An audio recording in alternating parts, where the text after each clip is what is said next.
The Still Loading podcast is brought to you by the wonderful people on Patreon.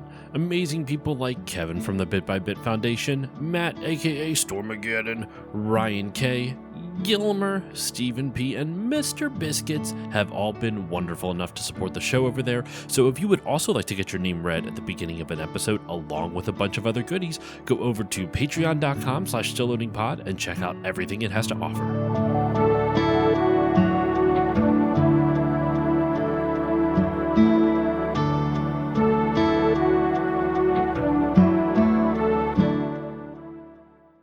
On this episode of Still Loading, we're enraptured by this beloved game.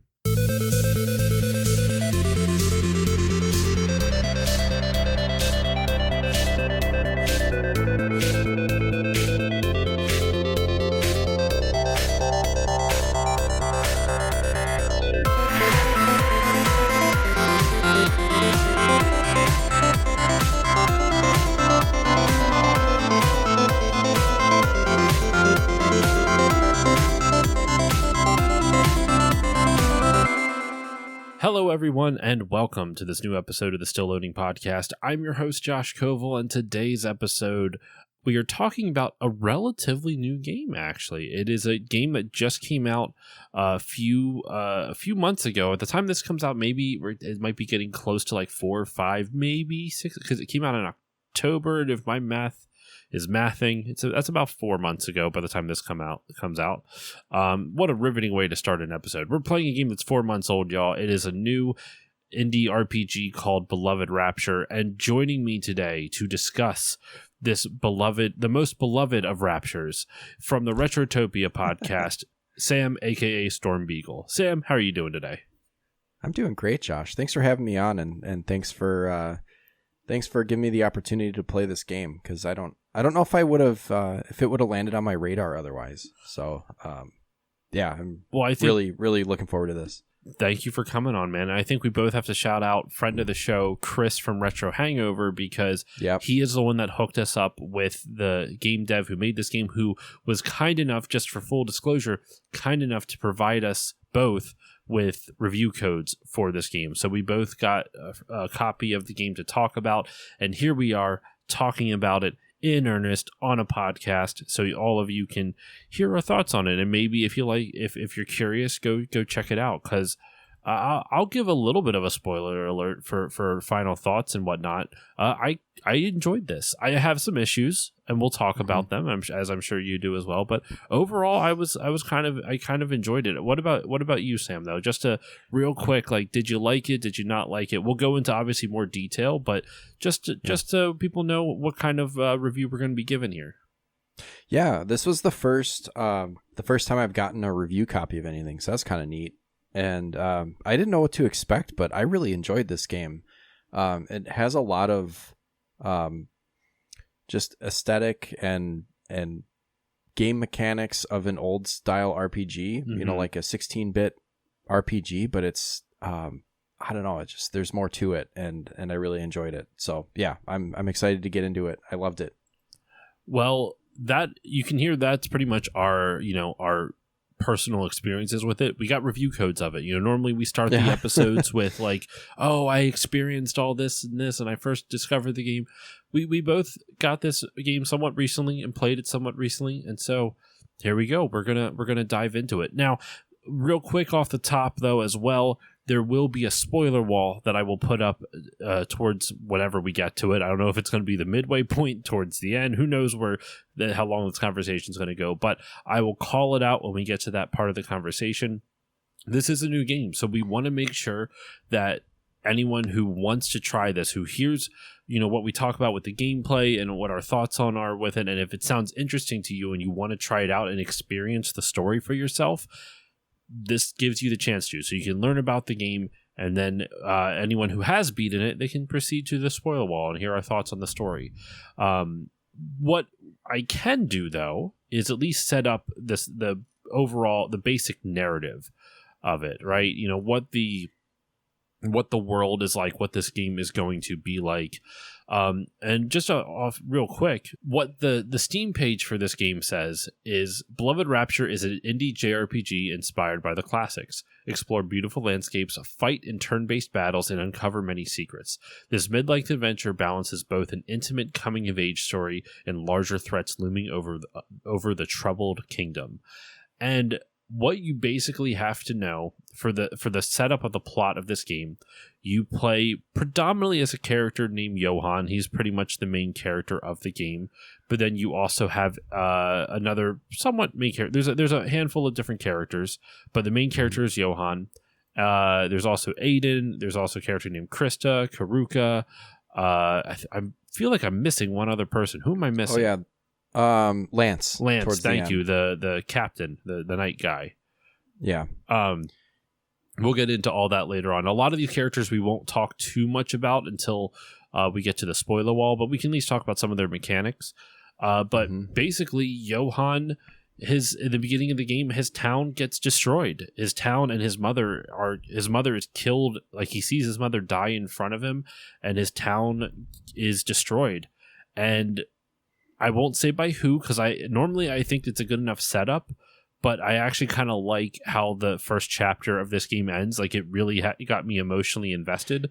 So I don't want to spoil anything with that, but spoil anything of like how that chapter ends or whatnot. But the Johann's whole village gets destroyed, and it kind of sparks this quest to warn the king of the kingdom that he's a part of that there's this existential threat that you all need to be aware about. We need to warn you so that way you can have time to fight back against this existential threat. And that's the plot of the game for the most part. Is there anything you'd want to add to that though, Sam? No, it's a pretty classic hero's journey that he goes on. You know, you've got the call to adventure, and at first he's like kind of hesitant, and then, you know, shit hits the fan, and he's got to go and do it, or else, you know, that's a pretty classic storytelling, and it's done pretty well, I think. So well that I totally forgot that this was the hero's journey. Like, this was the template for the. I to be fair though, I'm kind of dense. A lot of times, like foreshadowing and shit, people will be like, "Oh, I saw that coming a mile away," and I'm just like, I didn't see anything coming. When I play a game, I just let it wash over me. Like, I don't even think about what's happening. I live in the moment. I live in that moment to moment of the game. Well, and a real good hero's journey is not something that's going to be blatantly obvious. Like, you kind of have to consider it and apply it. Like, you have to look back and say, like, does this kind of fit these tropes? And if it does, yeah, and if it's really well done, you won't notice it as you're experiencing it, which I think is really cool. And that's kind of, I only really thought of that after I was finished with it. I was like, well, it kind of was that hero's journey type archetype. So yeah, it was done really well. You're definitely spot on with that. So that's the plot setup. That's the basic premise of this game, and like what gets you. That's the inciting incident that gets you on your journey. It does tell the story in kind of like the first chapter, like the prologue chapter. I think the proper term is it begins in media res or whatever it is, where you're already in the middle of the story, and then something happens, and then it takes you back like however many days prior, and it takes you back to the lead up to the events that led to the what you saw in the prologue. And yes. That's pretty much how the game is structured. But now in terms of the gameplay, you know, like we gotta, you know, because we don't want to spoil the plot here, we could talk about let's talk about the gameplay here. It is a JRPG, so you would expect turn-based battles. You can choose between the wait system or the ATB, or active time battle system. I believe, Sam, you said you did ATB for this, correct?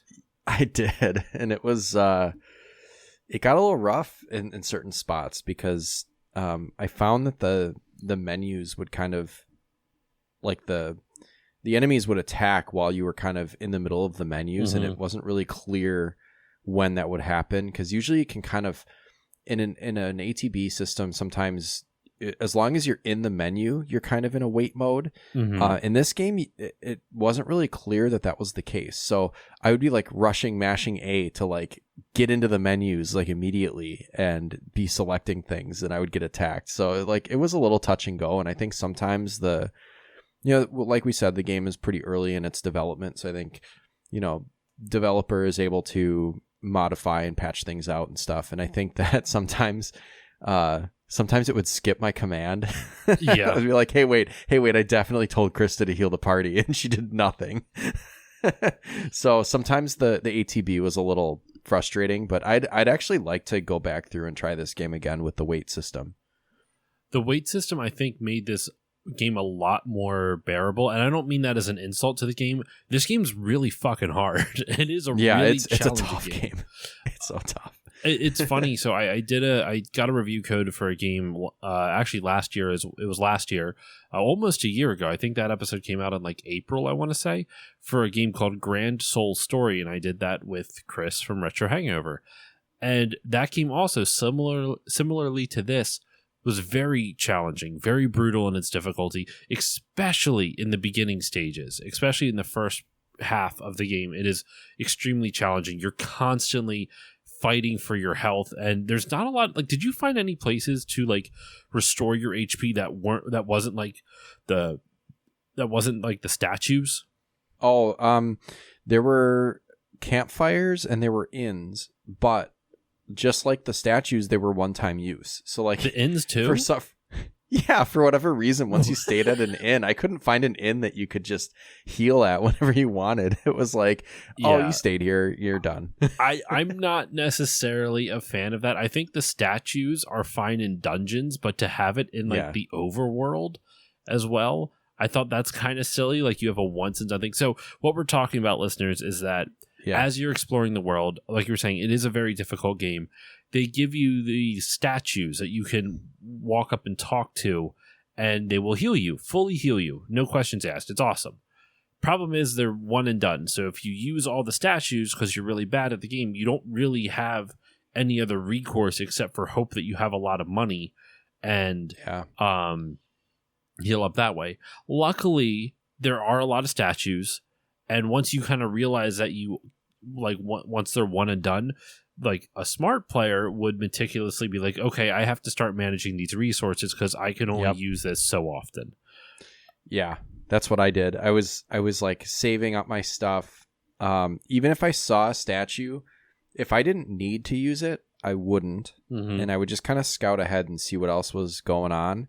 And I might engage in a battle or maybe two and then come back and use it and then move forward. So it was kind of like you could, if you were managing them well or decently, I suppose, like I don't want to like act like I'm awesome at this game or anything, but like you see one and if you scout ahead a little bit, you can kind of stay ahead of, always feeling like you're behind or like you're just like dragging yourself to the next heal point, I guess. Mm-hmm.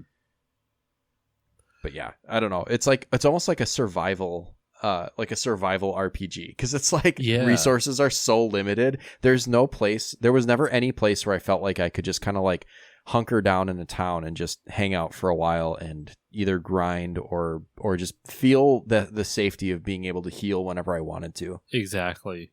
I'm not necessarily a fan of that type of thing. I can understand if a game is trying to put you on edge constantly, like that we want you to make sure you feel like you're never safe. That's fine, but this game, I don't feel like it was trying to do that. Like the world around you isn't like this consistently this big scary place. Yes, there are scary places, but like you still have towns you can go to and like and walk around and talk to people. But even in like the big city, there's not an inn. From what there might be like one. Not one you could stay in. I don't think you could stay in it. Most of the quote unquote inns were like bars that were part of a side quest for like delivering wine. Yeah. And so that's I'm not a fan of that. I think this is where like I have a weird, I shouldn't say weird, but like a different take. I don't want to say that it was straight up bad because I was able to navigate it without too much trouble, even though I didn't like it. So I want to make sure I differentiate that. I don't like the idea of having those health statues and the lack of being able to heal, like by spending money at an inn or something like that. But with that said, the way this system was implemented, it doesn't really put you completely at a disadvantage. And additionally, while supplies are limited, every supply is actually fucking useful. Like your basic potions heal you for 40% of your health. Like that is right. is a substantial amount of health. So while resources are limited, they are rewarding at the same time. Like one potion can make a huge difference in a fight. And I think even though to kind of separate the two, the statue thing, I'm not a fan of. I wish there was just like pick towns, just put inns that you can reuse. And maybe we both missed it and maybe there's something there. This is an India RPG with a lot of like guide resources for you to like go back and consult. But I will say, at least with the item system, I don't actually have an issue with the scarcity because the items are so fucking good that when you get them, they mean something when you get them. It's not like when I was playing not to like I liked Grand Soul Story, but one of my issues with it was that items were hard to find and they didn't heal you a lot. Like you really they gave you a ton. Like they gave you so many, but you were constantly having to use item management in order to stay alive in that game. And when the potions do so little, it just feels like, well, now I'm just wasting a turn to heal. And then I'm going to lose more health and then taking the hit the next time. Versus this one, it was very much like when you heal, like 40% is a huge chunk. And then obviously high potions, which once you get money, high potions are pricey, but like not that outrageously pricey. They heal you for 70% of your health. Like it's crazy. Yeah. Plus, if you do, like the game encourages you to explore the map and whatever area you're in, if you explore it to its fullest, you're never going to be wanting for items because you can, one thing that, I mean, most modern games don't anymore, but like no empty chests, like that's a thing of the past.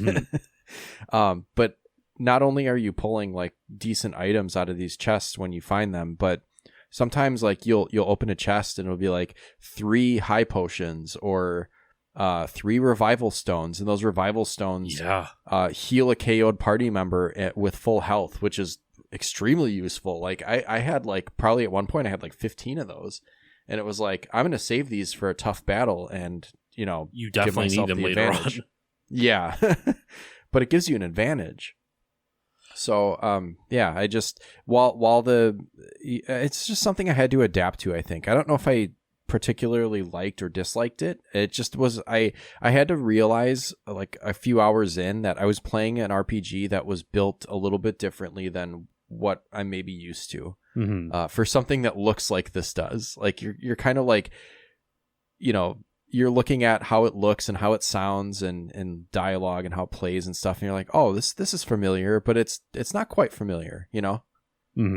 I'm with you on that. I see it's for the item management thing. I actually actively kind of liked it because it made the game really it added a good challenge that didn't feel unfair. Right. The health thing I just wasn't a fan of just because it feels kind of more arbitrary, if that makes sense. Like why do you give me all these statues that can fully heal me, but then I can only use them once? It just feels kind of weird to do that. Just give me like if you want to do the statues as a one-time use and then the campfires be as many times as you want, but maybe it only heals like your health and not your MP or something like that. I don't know. Yeah. Like I think that'd be kind of cool. The other thing is too, the statues, there are puzzles in the dungeons with this, and some of the statues look exactly like there's statues for the puzzle that will cause like something to move or something like that. So when you walk up to the statue, it'll reset the puzzle for you if you messed up. And those statues look exactly the same as the health statues. So sometimes you're trying to figure out a puzzle and realize you screwed something up and you can't fix it. So then you're kind of trying to figure out what to do. And the statues are how you reset it, but they look the same. So like the first time you come across it, you're like, well, I'm not going to use the health statue. I don't need it right now. And I want to save it in case I need to come back later. But no, some of these statues are to reset puzzles. And I think I just had an issue with the statues just because it just felt kind of arbitrary. Like, yeah, it didn't make it. It took the idea of having an in system and like, just don't give me anything at that point, because I didn't use so many of them, because I'm like, well, if I can only use it once, I want to make sure I save it for when it matters, which that's never going to be in a fight, and unless you're planning on throwing a lot of different fights right at me in a row, but then at that point you would probably strategically lay out the statues, which they did later on in the game, where you would be going through a dungeon and all of a sudden you would see like a statue and maybe a chest or something like that, or like, oh, so there's probably a boss ahead, so let me heal real quick right here. And so you were able to determine the statues kind of indicated in dungeons that a boss was coming up, which is fine. It's handy. Like, you can, if you're smart, you use a statue and then you save, and you can save literally anywhere. It's kind of awesome. Right. Yeah, that's great. I was a big fan of that. Oh, it made it so nice, and especially because this is a criticism, but I think I kind of forgive the game for it because it's an indie game. You were saying you were dealing with issues with the battle where it would drop your commands, right? I had issues where like my character would pop up for their turn. I would select a command, and then nothing would happen at all. Like the whole game would like the enemies wouldn't go. It wouldn't just drop the command and move on to the next turn. It would just pause, like freeze. Like the music's still playing, the characters are still animating. It would just freeze, and then I would essentially be soft locked into the game where I couldn't do anything. I couldn't quit out of the battle. There was no menus for me to click on, like to cycle through or select anything with. So because you could save everywhere, it mitigated those parts kind of well. I mean, you shouldn't have to do that, but at the same time, the save everywhere feature really was helpful. It also helped mitigate some of the more challenging elements of the game. Yeah, I think, well, I mean, just based on the fact that it's a newer indie game, it had some issues with, like you said, I think, freeze it a couple times when I was in battles. I think it crashed a couple times, and I'm not faulting anyone for this. Like, it is what it is. It didn't really bother me too much, but like, especially like, although sometimes I did start to get a little worried when there was like a boss battle that I had just finished, and then it would go into like a lengthy dialogue without allowing me to save, and I was like, oh boy, we're getting into territory where I don't want to have to do this again. But it was fine. Like, I really did appreciate being able to save wherever. So basically you can save wherever, but healing is maybe the limiting factor instead of saving, which is kind of opposite what you would normally expect, right? And like thinking about like Final Fantasy, particularly like the PlayStation Final Fantasies where they had like the save points, it's just kind of interesting where like those are your saving is your limiting factor, and in this, like, getting a full restore on your party is a limiting factor, which is a little different. And then just going back quick to those statues in the dungeons that reset the puzzles, I think I don't remember having as much difficulty with that, but I think I got lucky and realized what they did at one point, because there was I would say maybe an easier puzzle, like maybe earlier in the game, that I solved without having to reset it. And then my party was like relatively low on health. So I thought, like, well, like, before I go into the next room, I'll just pop a quick heal and move on. And then when I hit that one, it like just said puzzle reset or whatever. Like, I was like, oh, okay. So that's what those do in rooms with puzzles in them. So I didn't have any problems with it, but it was frustrating that they used the exact same sprite. Yeah. It's like, oh man. I also didn't really have that much trouble with it. It was just more kind of a pet peeve. It would be different if it was something it asked you to do frequently, but it doesn't. Right. And when you're in a puzzle room and you see a statue, once you figure that out, you're like, oh, that's the reset statue. Right. So it doesn't take too much away from it. But in speaking of puzzles, there was a good number of puzzles in this game that I didn't actually hate. What are your thoughts, though? They were cool. Like,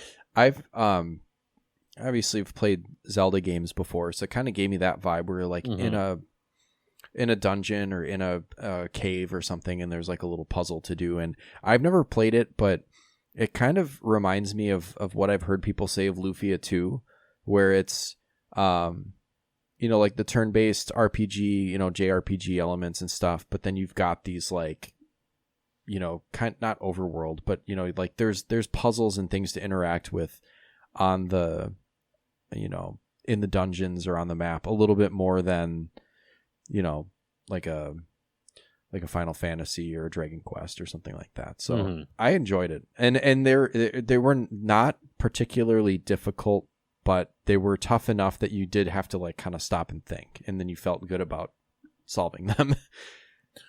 Same. I agree with you on that. Some of the puzzles were pretty straightforward and easy. I think for most of them felt like that, but I don't mind that because there were a decent amount of puzzles too. I think specifically there was one where like there's these. I think it was a bonus area, but there's like these there's like these wind tunnels, like these 3 wind tunnels. Yeah, and you had to stand behind a stone pillar that you could push. But if you stepped out for left or right from that stone pillar, or top to bottom, depending on which direction the wind was blowing, it would blow you back to the beginning. And there was treasure chests in some very specific spots. So you had to some of them you had to bring 2 pillars with you and like alternate going back and forth with them, type of thing. Yeah, that was kind of fun. Like there was a lot of really fun moments like that would really make you think. That one took me a while, but it was like.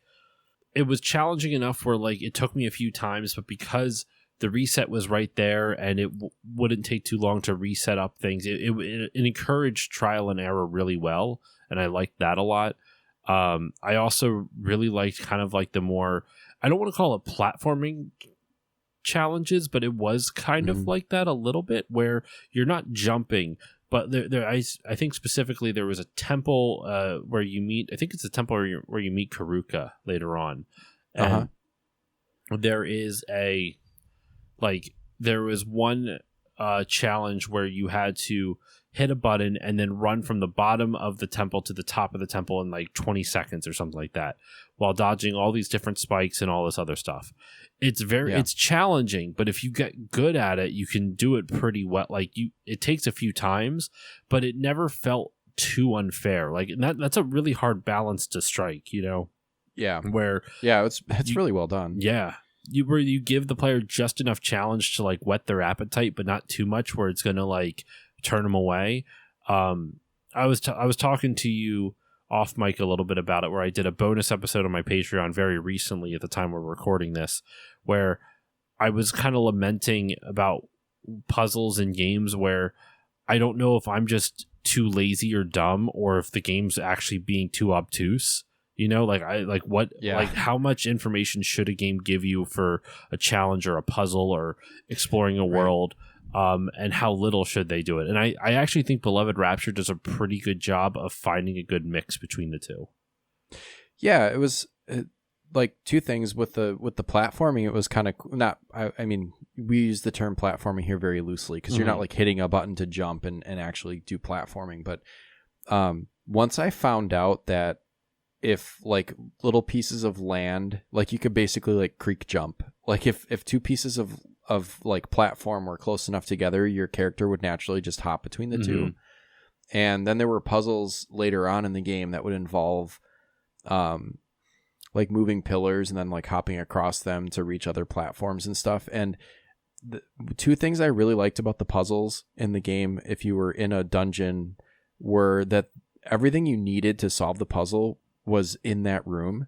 And so they were all very self-contained. And so especially with that statue that you can reset with if you mess something up, like, yeah, like maybe you're not going to get it right away, but it's not something that's so frustrating or that you're worried that like there's something missing, that you can solve them. And then there's also sometimes like parts of the puzzle are optional. Like you can get to you can solve it and get to the door you want to get to move on, but there's probably like chests and stuff. So it's worth taking the extra time to like solve the hell out of that puzzle and open all the chests in the room, because there's high potions in there, or That was a good way to get those ethereal shards that we could talk about later that upgrade your weapons and your magic and stuff. So there's all kinds of like, just like really rewards you for not only exploring, but solving puzzles to the fullest. And I think they did a really nice job on that. Now, normally I would like have a whole separate section for like visuals and music and whatnot. But I think since we're talking about exploring, we can touch on the visuals here. Because they are obviously one-on-one with exploration. Like what you see on screen is where your eye gets drawn is going to how it encourages you to explore. So I'm of two minds with these visuals, Sam. I have two minds. But before I go into my opinions, I always talk and I always give all my thoughts, and then I feel like I don't leave enough room for my guests. So I want to start it off with you real quick. Just on the visuals itself and how with exploration and whatnot. What are your thoughts on it? I mean, I really liked the visuals in the game. I love, I mean, we're all suckers for this, like this graphical style, right? Like I'll play like an indie 16 or 8-bit, like we're talking, you know, like Messenger, Axiom Verge, what's the Sea of Stars, like I'm a sucker for it. It's like, especially like getting the review code for this and seeing what it was so jacked to play this game.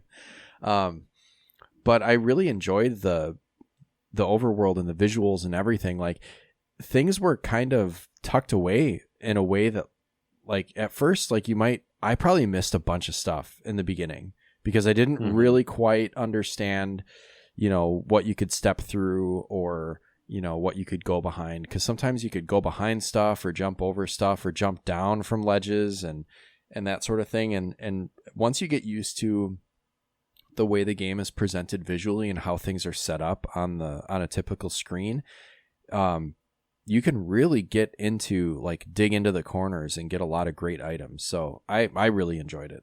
What about you? So I think this game is beautiful. Absolutely beautiful. I love the visuals.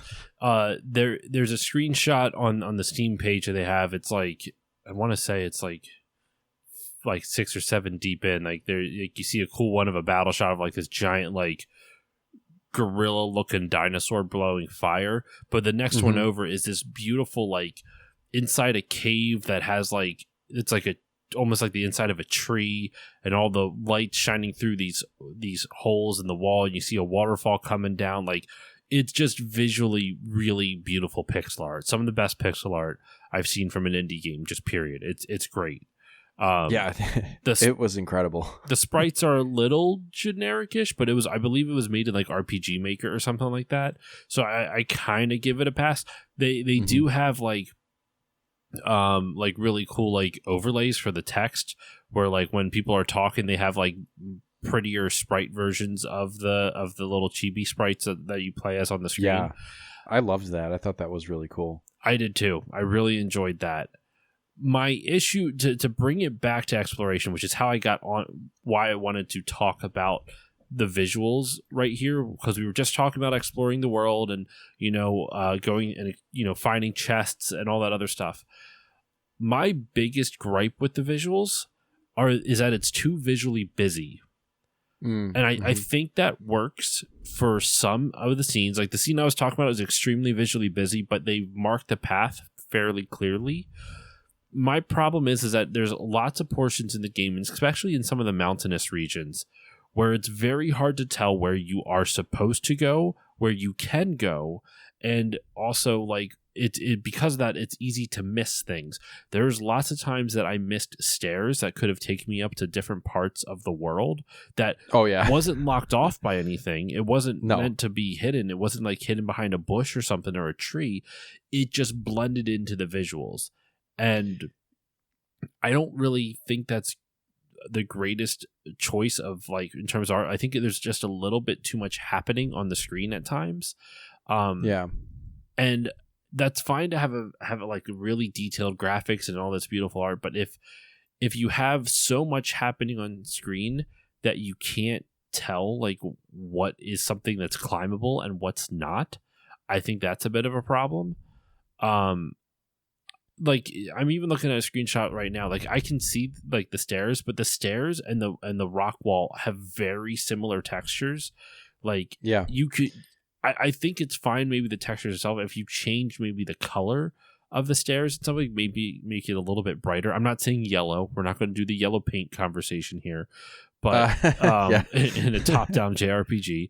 But if you make the stairs just a little bit brighter in some way, or like ramps a little bit brighter, I think that would help a lot with how visually busy it, or at least guide the player's eyes. I'm not saying make it like a fucking sign, like a neon sign, but like just go here. just make it a little bit more easy to like visually differentiate, because right now there's so much busyness happening on screen that it can be easy to not necessarily get lost. I mean, it actually can make it a little bit easier, I should say. It doesn't. It doesn't. The reason I say that is because sometimes, you would know where you have to go on the map, and then you would go over to the right to like whatever side of the screen that is the direction that you're supposed to go, and you couldn't really tell where you were. Like, you might have to go up 2 screens and then over 2 screens, which is fine. But since the screen is so visually busy, it was hard to tell if you were going the right direction or not at all. Yeah, absolutely. And I wasn't really a fan of that. I thought that could have done a little bit better with that. Just personally, I think that if you made a little less visually busy, or keep the same visual detail and then find ways to make it more apparent as to like where you can and can't go. I also think it hurt the game by having it that visually busy, because there's lots of items on the screen that you could run into and it would just stop your progress. Like, there'd be a tiny rock that would offer no benefit except for just visual. Like, it would be like a pebble compared to other boulders, but it would still have collision on it, so you would stop. And sometimes it would just be frustrating to get through woods, and I think the intention is to make you feel like you're going through an actual bit of woods, and it's when you're traipsing through the woods, you're going to be stepping on sticks and having to step over branches, and really mind your step, because you have to like push through like brush and like bushes and all that other shit.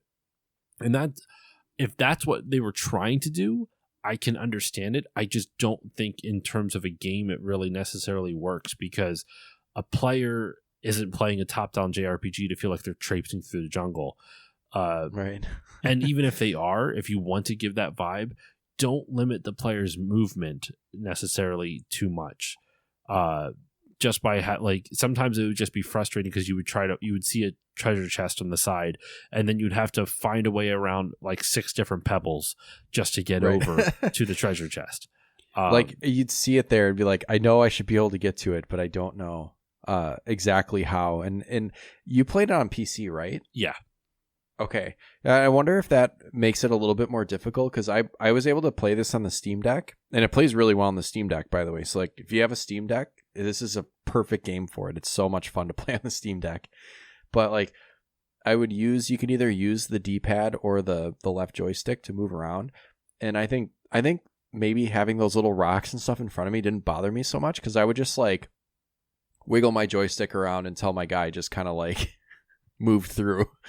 Mm-hmm. But I could see where like if you're playing on a PC even, but I mean, I'm sure maybe you had a controller hooked up or something. I would just kind of like wiggle the stick around and just kind of like have them sift through the environment. Mm-hmm. No, I actually played on mouse and keyboard. You didn't really need a mouse for it. There was, just thinking of that, there was a chest. I remember there was one section, there was a chest that I was trying to figure out how to get to. And it was one of those ones where you had to like, there was a path hidden underneath the tree texture or the trees. So like it was completely covered and you couldn't see where you're going. That, I don't mind those types of like little secrets. Like, I think that's kind of cool. It encourages players to poke around at the edges, and it, just enough to like, you see a chest and you can't reach it, so you start exploring around trying to get it. Love that. No issues with it. What my issue was is that when you're in the trees, the camera doesn't move when you move. So there was times when I couldn't tell where my character was at in the hidden maze, like once I got through it. Oh, yeah.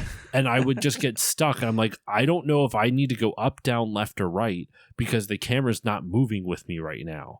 Right, yeah. And that was very frustrating. And that only happened once, though. I'm sure there was other hidden spots that I might have that you could possibly experience that at. And I say all this because I think this game is really beautiful. its visuals are stunning. Like I really like the pixel art. I love the UI even. I think the UI is really clean. It looks really good. I just think that the world is so visually busy that it's to the game's detriment at times. Not all the time, because like you'll look at some of the screenshots and it's just beautiful pixel art, like really stunning scenes, and everything looks great. But then there's other times where it was just like there was too much happening on the screen and I didn't know where I was supposed to go. So I think a way that you would fix that is either make the path more clear or also make less things have collision. So there might be rocks that you see that you can now walk over or something like that, you know? Yeah. Yeah. I get, and yeah, going back to your stairs, like I was having trouble with the stairs. I'm like finding like all the way up to the end of the game, like the last, I guess it's like a castle that you're in at the end. Hopefully that's not too much of a spoiler, but whatever. No, like that's not too much of a spoiler. There's castles in the beginning of the game too. Yeah, there's castles everywhere. But like the one in particular, like towards the end of the game, it was like still tripping me up. I was like, where the heck am I supposed to go? And it's like, there is a stairs there, I guess. They were a little hard to find. But yeah, I mean, here's the other thing with the exploration is like you would see, not only could you pick up chests, but you could sometimes pick up like plants. So like it would simulate like foraging for herbs and stuff. Like the mushrooms would do stuff, and you could pick up like aloe and lavender and stuff like that, and it would do stuff for your MP and whatever. But and they were like kind of lower level healing items, so I kind of liked that you're like going through these woods and like foraging and stuff like that. But sometimes like in dungeons and out on the map, there were coins just laying around that you could pick up. I wish they would have put like a little like number that would like hover over your sprite to tell you like how many coins you picked up, because it would just make like a little chime when you pick them up. But yeah, I never knew how many coins I was picking up whenever I got that. So I'm sure it was a negligible amount, like probably like 20 coins or 5 coins or something like that. But like, I don't know, it would be nice to know how much. Yeah, so you wouldn't have to check the menu. Yeah, and I'd be like picking a bunch up and be like, man, I probably have a bunch of coins by now. And then you look and you're like, oh, I don't have that many coins. And even with all these criticisms we're talking about, I still think the overall like world layout is pretty interesting, because one of the things that I wasn't quite sure about it, but I think I like it because it differentiates itself enough from like older JRPGs. Instead of having this big world map, they have like zone maps. Like you'll see the world map of all the different places, but then they have these giant zones that like I don't think you can travel between the zones too often. I think I did once. But like it's pretty linear. It's a pretty linear game, but I don't actually hate that. I think you can backtrack a little bit, but it is a little bit challenging to do so. But I liked the way the map was laid out quite a bit, actually, because I mean, if you wanted to get all the extra side quests, then maybe you would want to backtrack, which that wouldn't really be conducive with how it's set up, unless there's fast travel, and I completely missed it. Yeah, but I didn't find it if it was, but it was still like I liked how each zone was like really well thought out and really well realized, even if it was sometimes a little bit too visually busy. But each zone was good for the the chapter that they're a part of. Even the zones which I was a little nervous at first. The city specifically, the city is awesome. It is. Oh, the city was my favorite part of the game. It is so expansive. It's so massive. I do think that it's a little bit easy to get lost in that, because once again, it is very visually busy, and the lack, like you have a map, but I don't think the map's very good compared to how big the city is. Like the city is just massive, dude. Yeah, it doesn't show you all the nooks and crannies that you can get into. It's just a very general picture. And I think because there's so many nooks and crannies, it would be a benefit of having some type of like really hyper specific map, But other than that, like I loved the world layout. I thought it was really good. There were parts of the city that I didn't even like. I could see that you could get to them, but I couldn't figure out how to get to them. So there was like, for as much as I explored that city, I did all the little side quests on the bulletin board and stuff like that. For as much as was packed in that city, like I still didn't explore all of it. There was still like stuff I couldn't get to, and I don't know how to get to it. So there's some replay there where like I will eventually give this game another go, play through, and I'll look forward to seeing if there's either ways or like a little more, maybe a walkthrough or something to kind of like give you some hints as to like how to get the most out of that city, because there's a lot there. I do think you kind of touched on there, and I think you bring up a good point that there's so much to do in the city, and I love that, because I think one of my favorite things in a game is where you will play a game and you'll never feel like you fully explore. Like you could play a game 1,000 times, and for some reason you still feel like there's more wonder to discover in an area, right? For example, like for me on a personal level, like Pokemon, right? I've played Pokemon Red and Blue so many times, but even though I've played that game inside and out, I know a ton of I'm not a speedrunner, so I don't know it completely inside and out, but you know what I'm saying. I've played it a whole bunch. Oh, right. Yeah. I still feel like there's more to discover in that game, even though I've played it for like days at this point, right?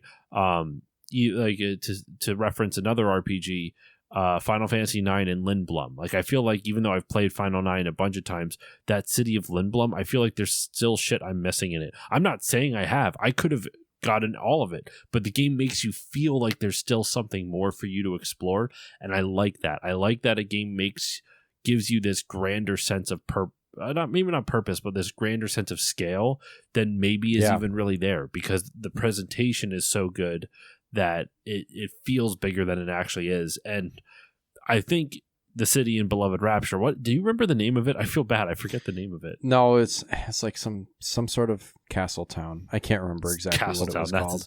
No, I don't know. It was a town in front of a castle. I think it's Alexandria. Yes, that's it. Yep. I was like scrolling through my notes to see if I could find it, but yeah, Alexandria. That was it. That's what I thought. Yeah, Alexandria. I loved that. I loved that it just felt like this, like Alexandria felt like there was so much more to it. And maybe we did everything there is to it. Maybe everything has already been done, but I love the fact that it still makes you feel like there's more that you could do. And that's rare for me to find in games. Yeah, there's a Coliseum in there. So yeah, there's like I didn't ways even touch to. that.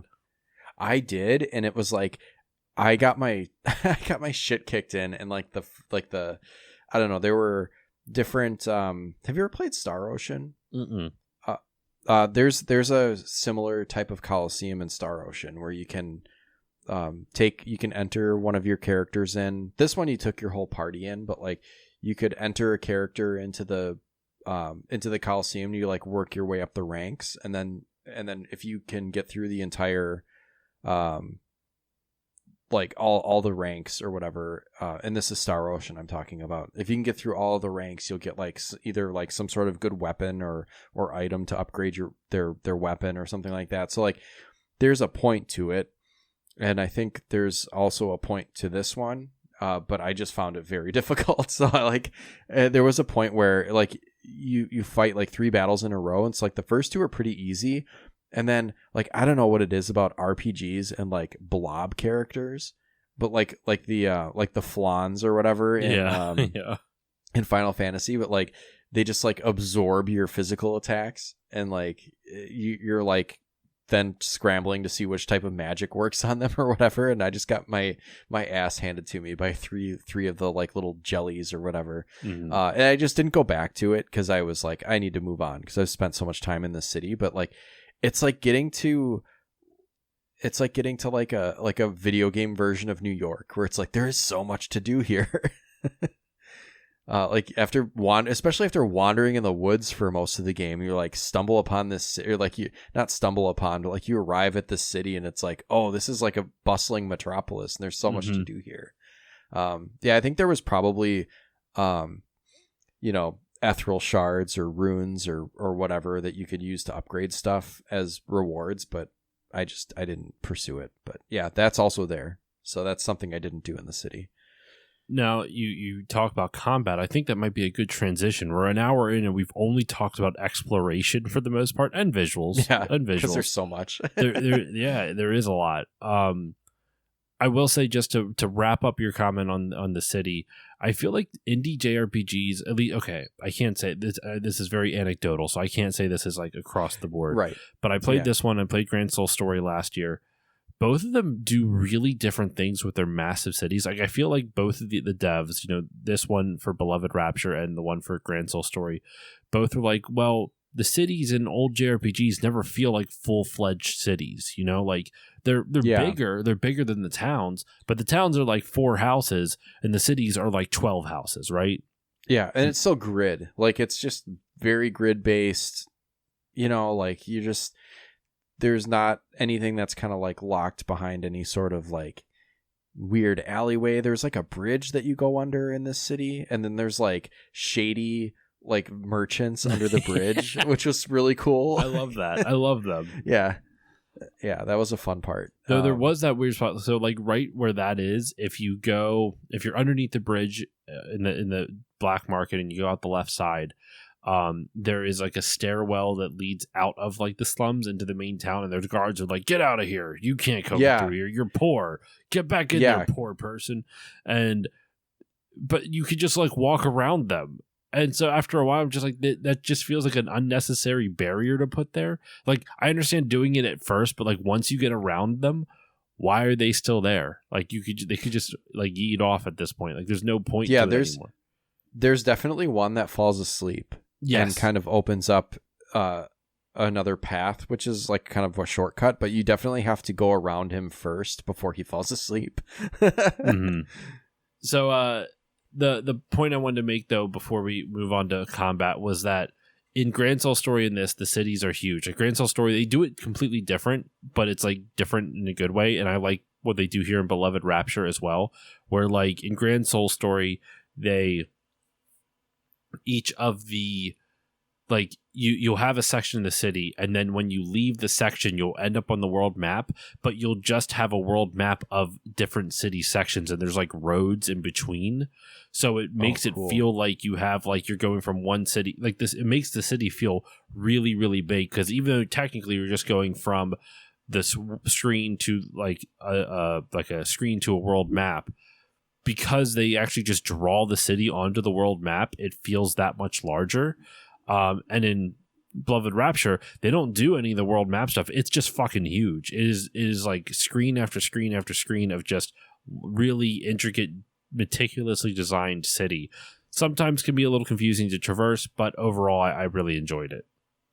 That's cool, man. You're really wanting me to play. You're getting me to want to play Grand Soul Story. I gotta stop talking about it. This is about Beloved Rapture. I'm sorry. Well, no, I know, but I'm really glad that you mentioned it, because I'm like, oh gosh, I gotta add that to my list now. And I looked, like, just kind of while you were talking about it, I looked up screenshots of it and stuff. Like, oh, I want to play that.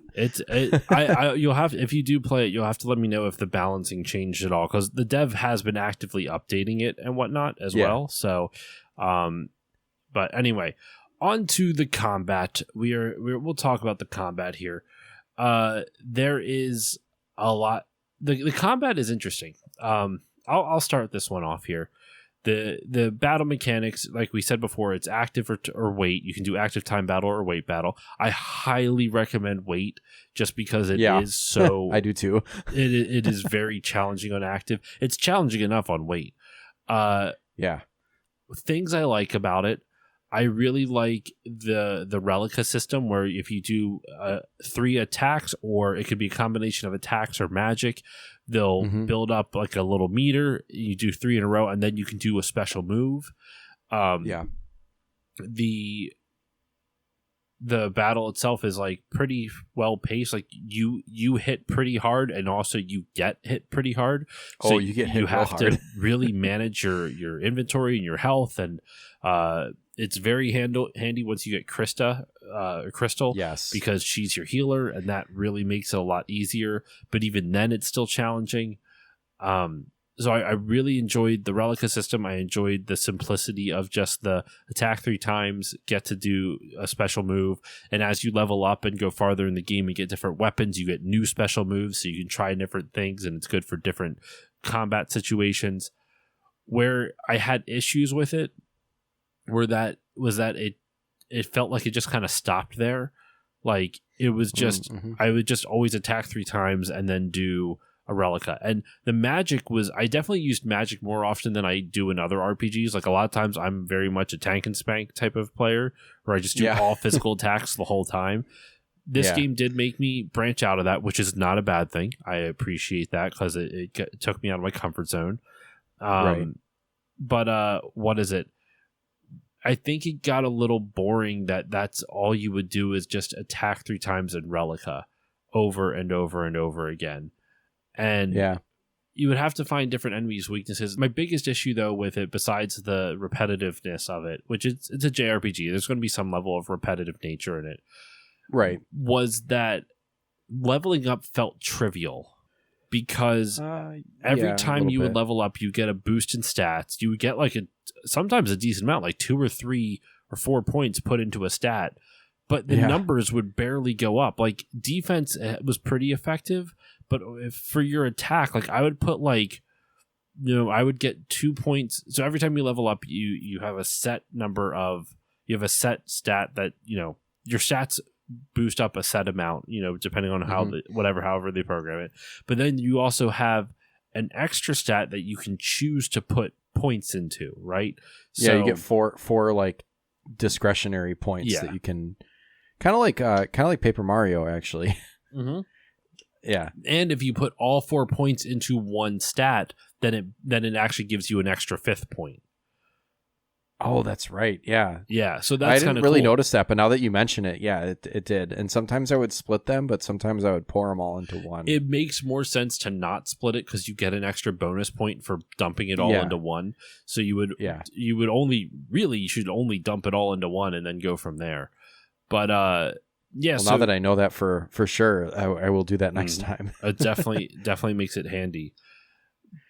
But I remember dumping so many stats into so many like points into attack, and it barely felt like I was going up. I would dump like 10 points in, and maybe I would see an extra 2 to 3 points of damage, right? Maybe a little bit higher, but it never felt like it was. Like I'm not expecting it, to be 1-to-1, but it just felt like it was so much work just to get your attack at a manageable level to keep up the pace with the enemies.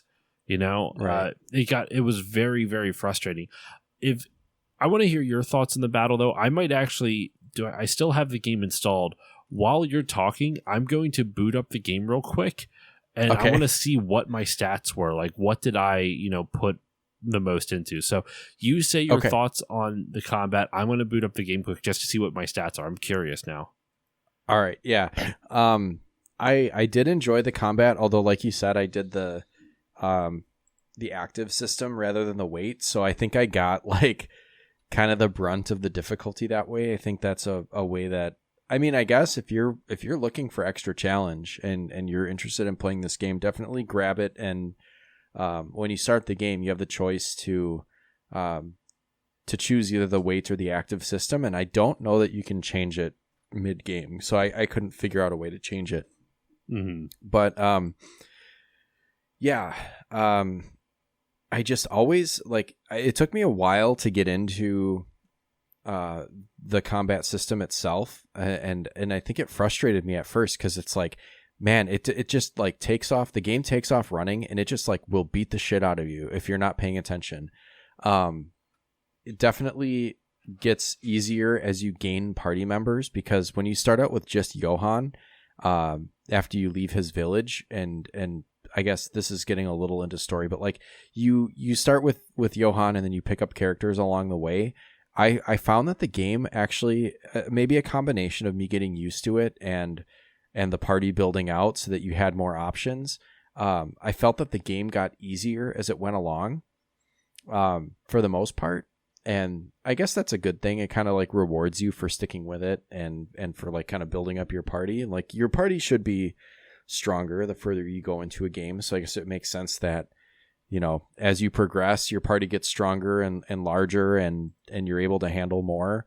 But man, there was some touch and go areas where like I got killed a few times, like in seemingly innocuous battles against like walking mushroom caps or like little snakes on the screen or whatever would just absolutely kill me. So, yeah, it was good. I liked the Relica system. Like you said, it does get a little bit samey, but it kind of allows you to kind of plan your strategy when you know for sure, like three active moves, like you said, either an attack or magic will definitely trigger this Relica. And there was also an item called a Dragon Scale that you could use, and it would automatically it said it has a chance to automatically trigger Relica. So I don't know if it was 100% effective, but that's another way that like if you really like if you're fighting a boss and you want to like make a splash right away, like throw a Dragon Scale to the whoever is coming up next with their ATB and then use their Relica and do some damage or whatever. So there's a lot of different strategy that can go into that. And I know, and I like that the Relica having the three moves to trigger it is kind of a known quantity. Thinking to like a limit break in Final Fantasy or, which game uses overdrive? Is that a thing? That's overdrive was Final 10. Yeah, Final Fantasy 10 was overdrive, 7 was limit break. You know, that there's like, you know, that always seemed more kind of random to me because you have to build up that meter by taking hits, and it just kind of like it might trigger, it might not. If you die, then it goes away and stuff like that. Like your ability to trigger Relica was always going to be there if you've done your 3 moves, and so it was easy to plan around. So I guess that's my long-winded way of saying like it fits into the strategy, and I kind of liked that, having that security of knowing that like I know for a fact that if I do something 3 times I can unleash this Relica attack, even if I die and I have to revive a character that can still use it. So I liked it. So I'm not gonna lie, it was hard to hear the first part of it because the music in the game that I opened is so fucking loud. That's not the game's fault. That's not a criticism of it. I was able to hear most of the last little bit. Just being honest, in case I retread any ground, I just want to make sure. I did look up my stats though, so I saved at a spot where I'm not going to say why, but Johan wasn't in the party. There's a few times in the game that happens. And Aiden's stats, I was level 50. This is about an hour before I beat the game, right?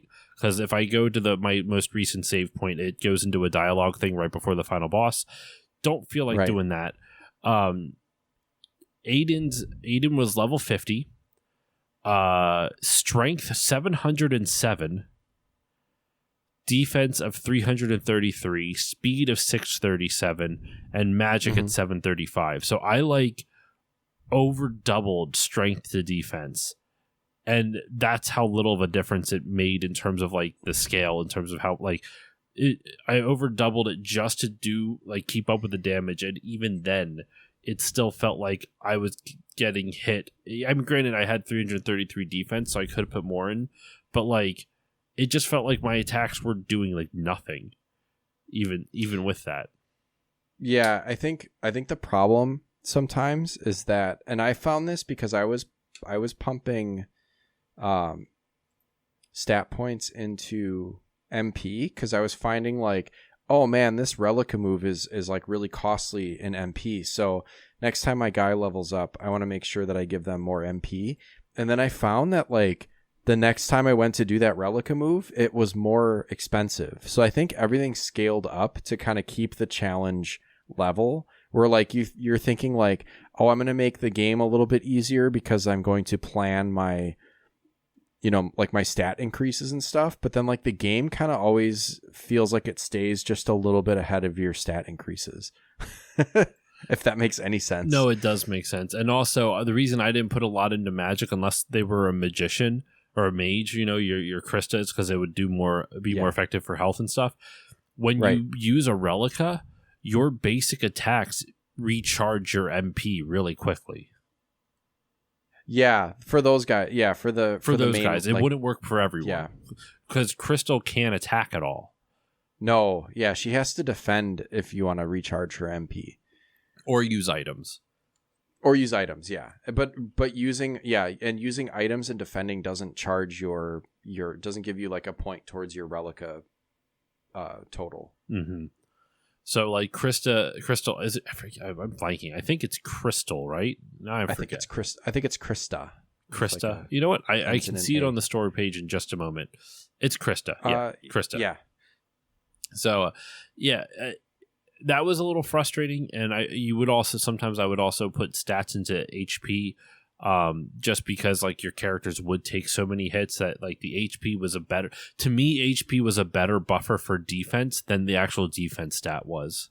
Yeah, because it was like if you increased your I was guilty of this. I like increased my defense mostly is where I was pouring in my points, and yeah, it was just like I'm having the same problem no matter what. Like this guy was getting his ass kicked, so I want to make sure his defense is buffed a little bit more. And I mean, he would still get his butt just as kicked the next battle too. So I think it was just like it almost.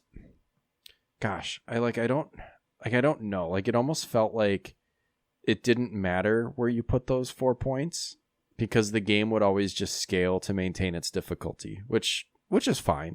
But I was also, I think, getting more used to the battle system and getting better at using when to use items and how to like play the characters off of each other and that sort of thing. So I don't know. Like I think it was fine. It just is like kind of weird because it lulls you into that false sense of security. Like obviously if you're being deliberate and adding points to a stat, you feel like it should do something, and it just kind of maybe doesn't. Mm-hmm. I mean, it just like you were saying. I wonder if everything just scales then, because you're right. I did notice the MP points going up as well for every time you would up your magic, and it's just kind of like, well, then what's the point if things like you might as well just stay at a low level then and just like go through it. So, like, but obviously you can't help but level up because there's a lot of enemies to fight. And I don't mind scaling things because that makes sure that players can always beat the game. You know what I mean? Like, it doesn't matter if you're playing the final boss at level 1, they are going to be scaled down to level 1, and that's fine. But then giving the players those extra stat points almost feels useless at that point because it's just going to scale upwards. Like, yeah, it kind of gives me like Final Fantasy VIII vibes.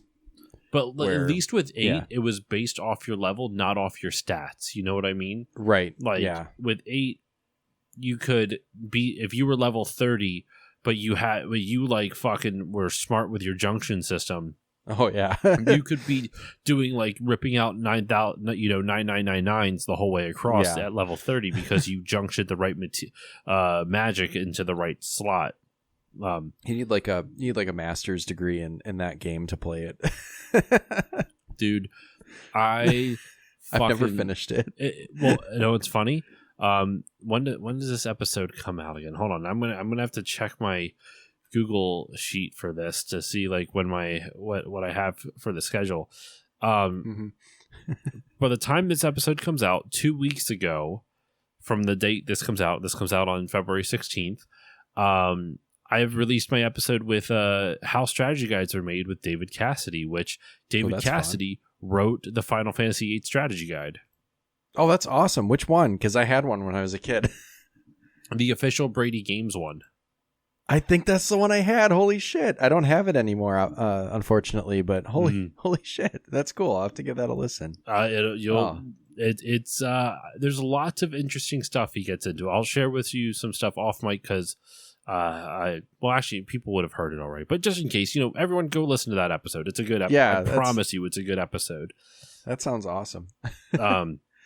So with FF8, man, like that system, it was just so much fun to break that's one of the reasons I love that game, though. Yeah. It's still pretty rough around the edges. You know, as an adult, I replayed it I did a Winter of Final Fantasy series back at the beginning of 2023. I think I did Winter of Final Fantasy. I covered Final Fantasy 7, 8, and 9. And man, 8 did not hold up the way I remembered it. It was. Yeah, it's interesting. That's for sure. That's one of my goals this year is to finally finish it. I've attempted and not finished several times, and I highly recommend. I've had that game since I was probably 11. Yeah, you need a guide, but like, what is the castle at the end called? It's like.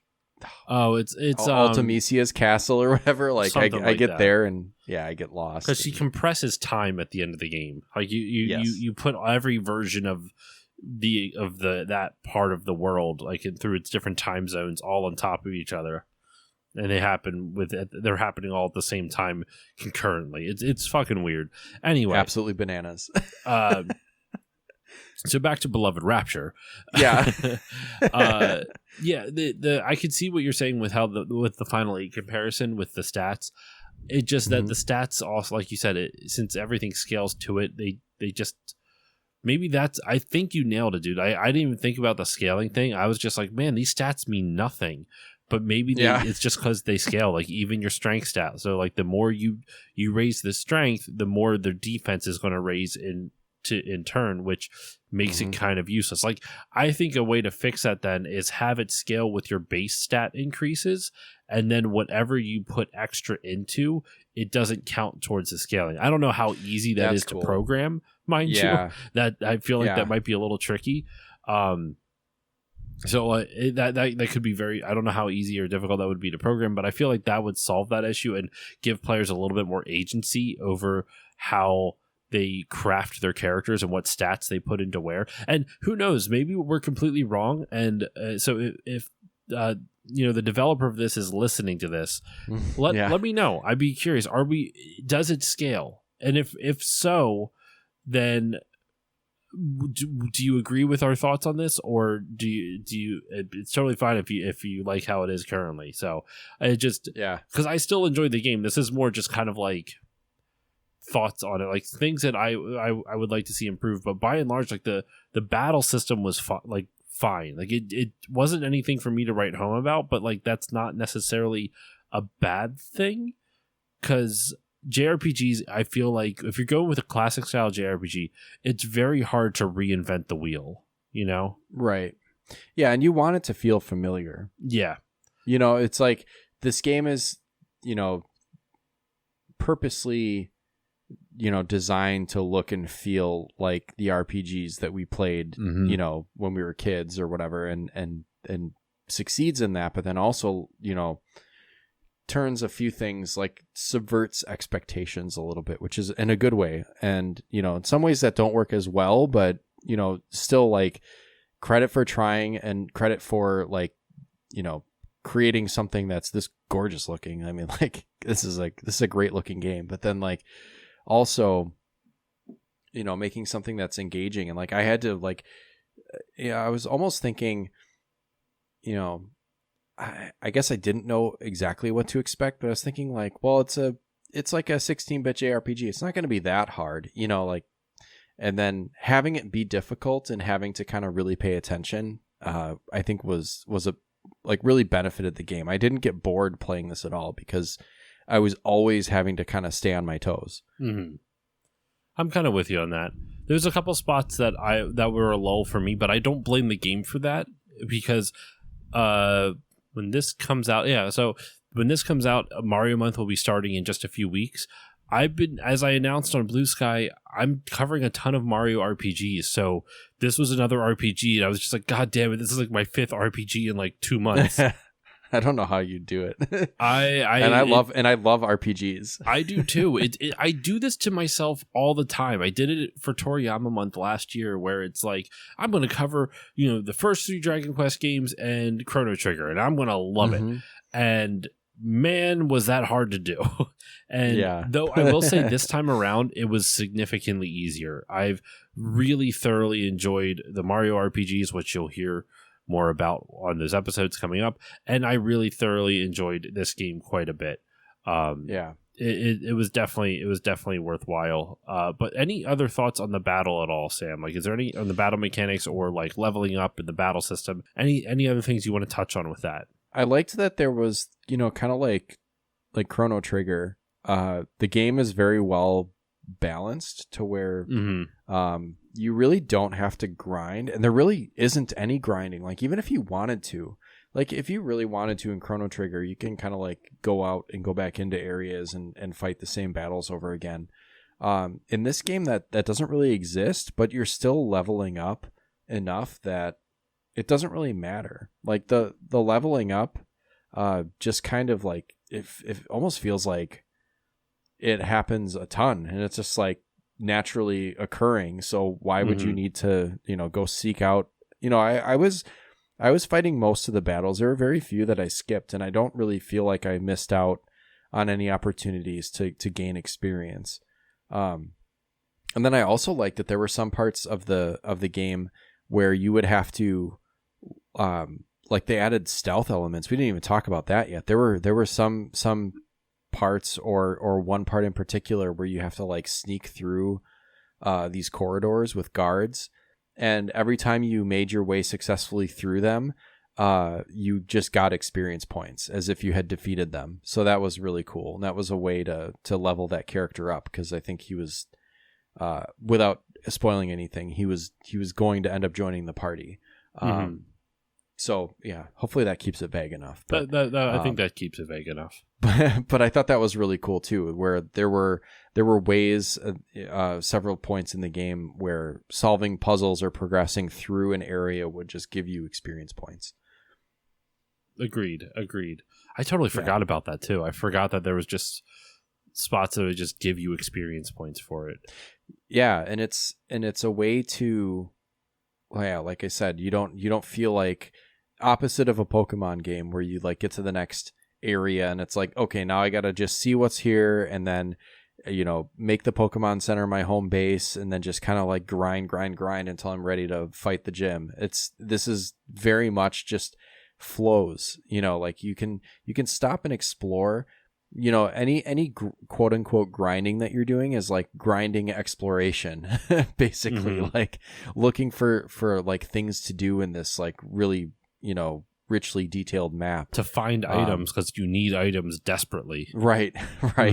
Which is actually, I think, more engaging than just like rinse and repeat battles all over again. So I think that's well done. I'm with you on that. As much as I thought the battle system could have been, was a little bit like ho-hum. I don't mean that necessarily as a complete negative. It just kind of, I don't even want to say generic, because I've never seen the Relica system before. Right. It just, I don't know. It just very kind of, I don't even say basic, because basic makes it sound derogatory, and I don't mean it that way.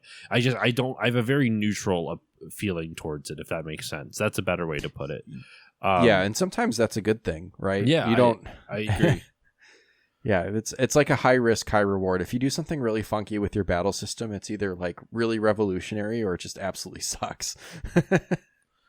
I think, especially considering, I think this is this dev's first game, so that's it's pretty impressive, all things considered. I mean, maybe I'm completely wrong. Let me click on the Rapture Studio. That's the only thing that they have in Steam is Beloved Rapture, and then the soundtrack, which this might be a good segue into the soundtrack, because the soundtrack is so good. Wait, hold on. One last thing on it. Before we do that, there are a few mini games. I didn't play that many of them. Neither did I. But fishing is one. There are mini games if you like mini games. I'm not a mini game fan, but I'm happy they're in there. Like I don't. That's one of those things where I don't consider that a bad thing by any stretch of the imagination. It's just not my cup of tea. Like I always try to carefully say, like, this is just not my personal preference versus this is actively bad, and it's not bad. Like it's not my preference, but it's just not my it's not bad either. It's just not my preference. I did do some of the fishing, and I didn't mind it. But it seemed like it was just like, so you cast the line out, and like, I don't know if you've played Stardew Valley, but like I find Stardew Valley's fishing system to be pretty like engaging. I like it too. Kind of like you have to like really pay attention to like keep the keep your little like marker inside that like meter that goes up and down, and then like the bigger the fish is, the smaller that meter, like they can make it more challenging to catch a fish or whatever. And I think that's kind of what they were trying to do here, except when you get the fish on the line, you just have to like mash the up button. Mm-hmm. And that didn't always really work for me because I couldn't tell like if I was doing any good or not. And I think it just has to do with the equipment that you start with. Like you get like the equivalent of like the old rod in Pokemon. Like the fishing rod that you get to start with sucks. It's just, you can catch stuff with it, but it's going to be a challenge, and there's going to be stuff that's going to break the line and stuff like that. And I found that there was various fishing shops throughout the game that would allow you to buy items that I guess as long as they were in your inventory, it made it easier to fish. So, made like the line stronger or the, whatever. I don't know all the, because I played it a little bit. I didn't get too into it, but there was also a fishing shop at one point in the map where the guy would pay double for the fish that you brought him. So that was a really good way, if you really wanted to grind for gold. Like if there's any grinding in this game, the fishing game to grind for gold is like kind of one of the hidden like gems or like ways that you can kind of game the system a little bit to get more items. Because then I watched a couple of YouTube playthroughs where like someone had popped open their menu in one of the shops, and it's like, holy crap, they have a lot of gold. And he's like, oh yeah, and I can use this gold from the fishing game. And it's like, wow, he must have spent some time on the fishing game then. and that there seems to be like little ways that maybe there's more undiscovered in this game that's kind of like just kind of hidden in there, ways to gain gold or find items or what have you that we just don't know yet because the game is so new. Mm-hmm. I think that's kind of what's exciting about like covering a new indie game is where there's not a lot of resources for us to use, like right. We have to just kind of figure shit out and see what the small community that has played it has to say about it. So yeah, I'm happy you at least attempted the fishing minigame. I didn't even touch it, so I'm grateful that you could talk about it at least a little bit. And there was an archery one too, I think, in the town, yeah. the castle town. I didn't play that one. I didn't play it. I'm not a minigame person. Like I don't like doing that. It's just never been my thing. So right. You talked about it before though. You talked about the music. And I forget exactly how you rolled into it, but you had a much better transition than what I just did. So because the only things on Steam for this the soundtrack for this developer, the soundtrack and the game itself. Yeah, well, the soundtrack is so good. It is so good. It is beautiful, man. I loved the soundtrack for this game. Yeah, it's like one of those like has no business being this good. Like for like. First game from a new developer and stuff, like how did they manage to get music that slapped this hard? Right? It's so good, man. I really, really enjoyed it. I thought that was pleasantly surprising, and the music was all perfect. The pixel art was gorgeous. Like I think overall the presentation of this game is really good. Like it's a really well presented game.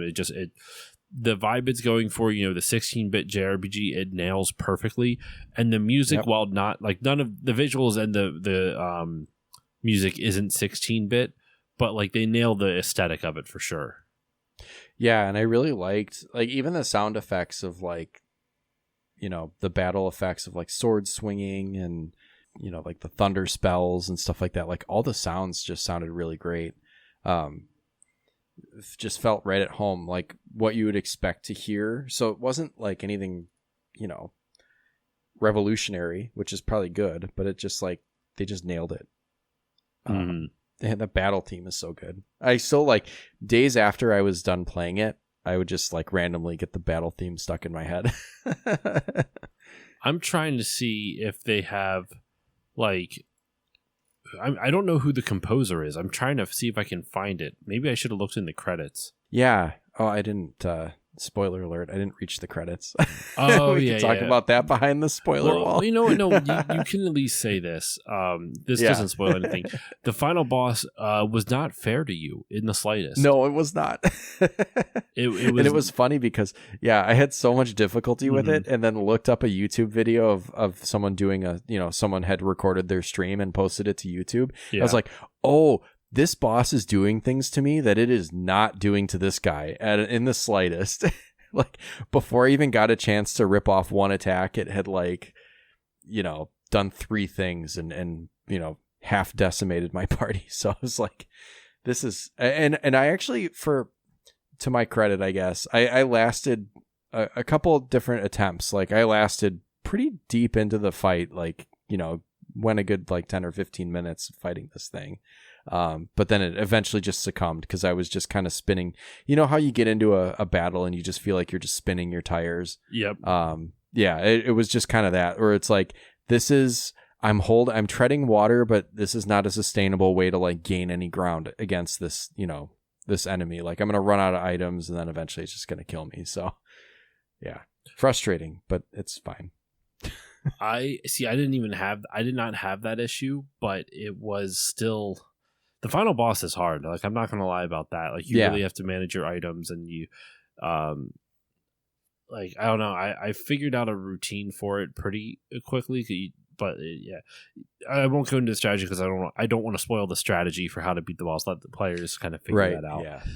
Side note, I did look up the composer. Original soundtrack was done by Andreas Katsamandis. I don't know if I'm pronouncing that correctly. Kotsamandis. Andreas Katsamandis. And they also did the sound design for the game as well. Awesome. The really great soundtrack. You just something that came to mind to us, since this is kind of like loose ends at this point. You're talking about how the final boss was just kind of bullshit for you, which that's very frustrating. Something I wanted to bring up earlier, and I didn't have and I forgot to, but it's involving the visuals. So those character portraits that you get when when someone's talking, and it's really beautiful pixel art. Did you ever notice how Rachel's looks kind of fucked up? When she does her shocked expression, her eyes are going in 4 different directions. Really? I didn't notice that. I think I took a picture of it. I can send it to you on Discord. But it was really kind of it looked really bizarre. It was kind of that's kind of the vibe that I was getting from that. I'll see if I can find the picture and send it to you. But yeah. Okay. Yeah, I found it. I really liked those sprites, or the how you said it was the art. Yeah. Oh my god, yeah. Her eyes did. She did look really weird when she was surprised. I think it's because I actually looking at the picture now, it's not because her eyes are cross-eyed or going in different directions. It's because you see so little of her left eye that it makes it look like it's looking off in another direction. It's a weird side profile. I think they're trying to do kind of a 45 degree. Mm-hmm. It does look a little wonky. I found that amusing. But I liked those. I really liked having those there because it conveyed extra emotion into the dialogue, where you could see where are they surprised, are they angry, are they sad, whatever.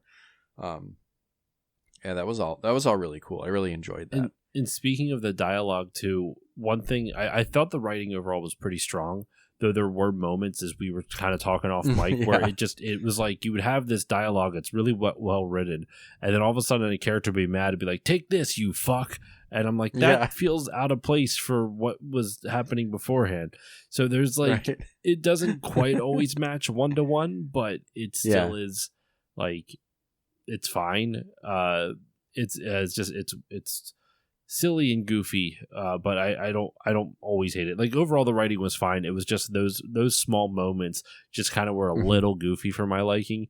I don't mind the swearing necessarily. It's more just like it just felt out of place compared to the rest. So I don't know. Yeah, sometimes, but yeah, I think like the characters in their dialogue and in like the story progressions like gave off, like, well, it should, because it's like a, you know, it's a JRPG, even though it's not originated in Japan. Like the story and the way that the characters act gave off like very anime vibes, which is good. And then I think also, like, you know, in a fantasy setting, I think things like Game of Thrones really like changed how we consider, you know, dialogue and actions and stuff in fantasy. It's not so like kind of stuffy and medieval and you know, puritanical. There's like, you know, people say swears and they have sex and they like do all this stuff that like we don't really expect them to do in like a Lord of the Rings or something like that. So like,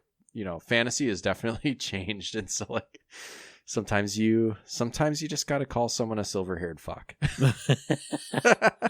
You silver-haired fuck. What a great line. That line is wild. That'll be the title of your episode. You silver-haired fuck.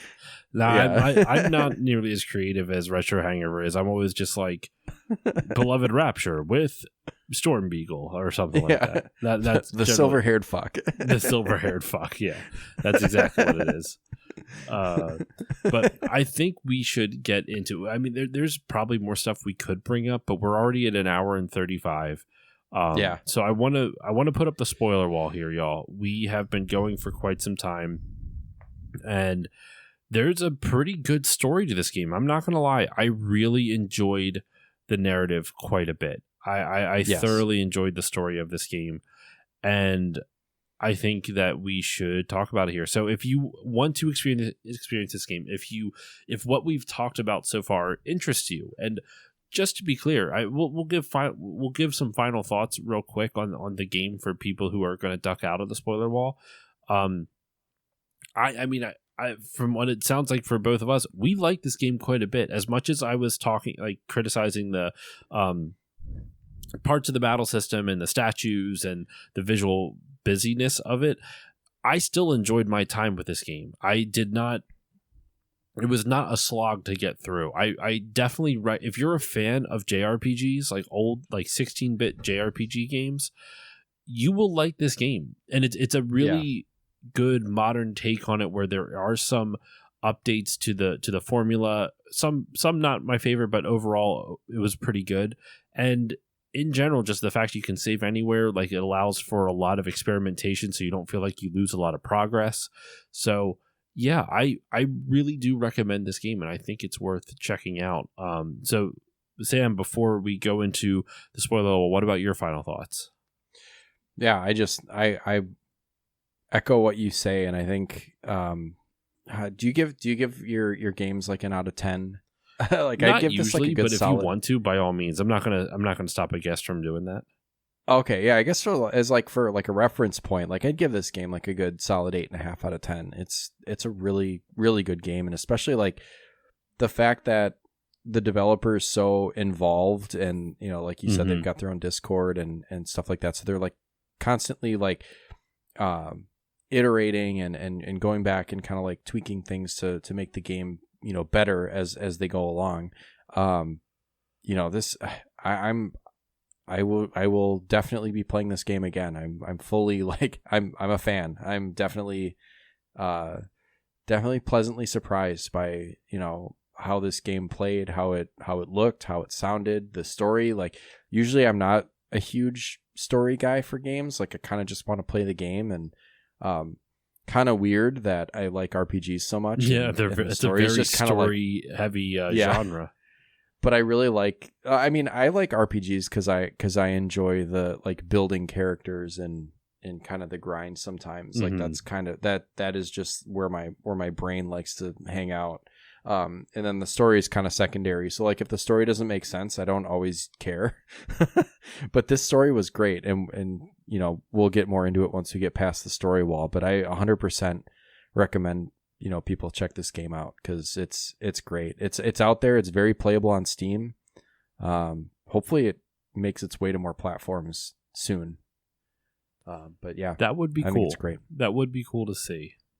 Yeah. So Physical copy on Switch. Come on. Right. But yeah, so this is our spoiler wall section. We are going to dive into the story at this point and talk about what we like, don't like. It's the I don't know about themes necessarily. I'm not necessarily the most deep person, but there's a lot of themes in this game. You know, love and loss and all this other stuff, and really good character building. So this is the spoiler wall. Saying it right now. So if you don't want to know any more about this, turn off the podcast, go play the game, and hop on back here. You know, it's a brisk 20 some odd hour game, so you can get that done and just come right back here. Don't sleep; it'll just be play fine. It straight. 20 plus hours straight. Do it. Yep. So let's move on into the spoiler section now. So I don't really know how to tackle this. I don't necessarily think we should go beat by beat, but I want to say at the very least, one of the things that like the moment that really hooked me on the story per se, and I'm kind of with you on games and stories. Like I like a good story in a game. Like it's something I pay attention to, but I'm not good at always. Game stories don't emotionally hit me until months after I finish the game. That's usually I find for me personally, I find a delay on that. Like Red Dead Redemption 2, for example. I love that game. That game didn't hit me in the feels until after I had finished, like 2 months after I finished it, where I started thinking back on the adventure and stuff like that. This game had me invested from like the end of chapter 1, where Johann is with his friend. I forget his friend's name. Do you remember his friend's name? Zach, thank you. Johann is with his friend Zach, who wants to leave this small village and join the military, become a knight or some shit like that. And Zach knows that Johann can't really take care of himself in the real world type of thing. So he is trying to train him. He's taking him to different places. And like there's a cave where they fight a dragon, right? Don't you fight a dragon in chapter 1? Yeah, it's like a wyvern or wyvern or whatever, like a wyvern. I don't know. It's like a smaller dragon. That was the moment where I was like, oh, this game is hard. Mm-hmm. That's where I kind of like going back to when we first started talking. That's where I kind of got the big like hero's journey vibes. Is that, you know, his friend Zach is saying like, you got to leave town and you can't stay here forever. And he's saying like, no, I think he's kind of like waffling on like, no, I think I kind of want to stay here. And so he's resisting that call to adventure and then ends up, you know, going for it because he's forced to, you know. That part really hooked me, where between that and then like what happens to his village. Yeah. And all that ensues there. Yeah. That is the moment that like really, the end of chapter 1, I was so shocked by, in a great way, where I was not. So the end of chapter 1 is where, you know, he comes down and he sees his dad standing over his mother's dead body, and his dad is like this like god, like this godlike figure now. He's like this he's almost God. He's almost like supernatural in terms of his abilities at this point, and Johann understandably chases after him, and I think he sees his dad like basically blow Zach up. I'm blanking on exactly how that first chapter ends, like, but I just remember like Johann does like Zach's. I think Zach pushes Johann off the cliff, doesn't he? Yeah, I think it's something that's where you're kind of forced to, you know, go on the adventure, right? Obviously the town is destroyed. You find out that like the evil, you know, the big bad, this guy that is burning your village down ends up being his father, and then kills his mother. And like some of the sprite work on the deaths, not only in this scene but in like later scenes, are like real graphic, where like blood is just like jetting out of these sprites. I just looked up the fight that we're talking about, and Johann is fighting Zach's dad, and Zach, like, all Johann knows is that Zack went out to go like basically avenge what happened to the village. And when Johann comes across it, Zack's already passed out, surrounded by his dad and a bunch of like the Aeons, as they call them. Oh, right. And you do fight his dad, and his dad just runs away because his dad's not going to kill Johann. Johann's dad is not going to kill him. And so Johann now has seen his dad, what he thinks, you find out later, didn't actually do this, but murder his mom, and also murder, like at least almost kill within an inch of his life his best friend. And just like the gravity of that ending the first chapter was just so striking to me. Like that was because I will give this game a lot of credit. It builds the characters very well in that first chapter. You get a very big emotional connection to Zack and Johann very early on. And you're also like, I also felt like I was already getting I kind of was tipped off by like kind of just reading the synopsis and stuff, and just kind of like seeing what kind of, because on the Steam store it'll show you like what kind of themes that the game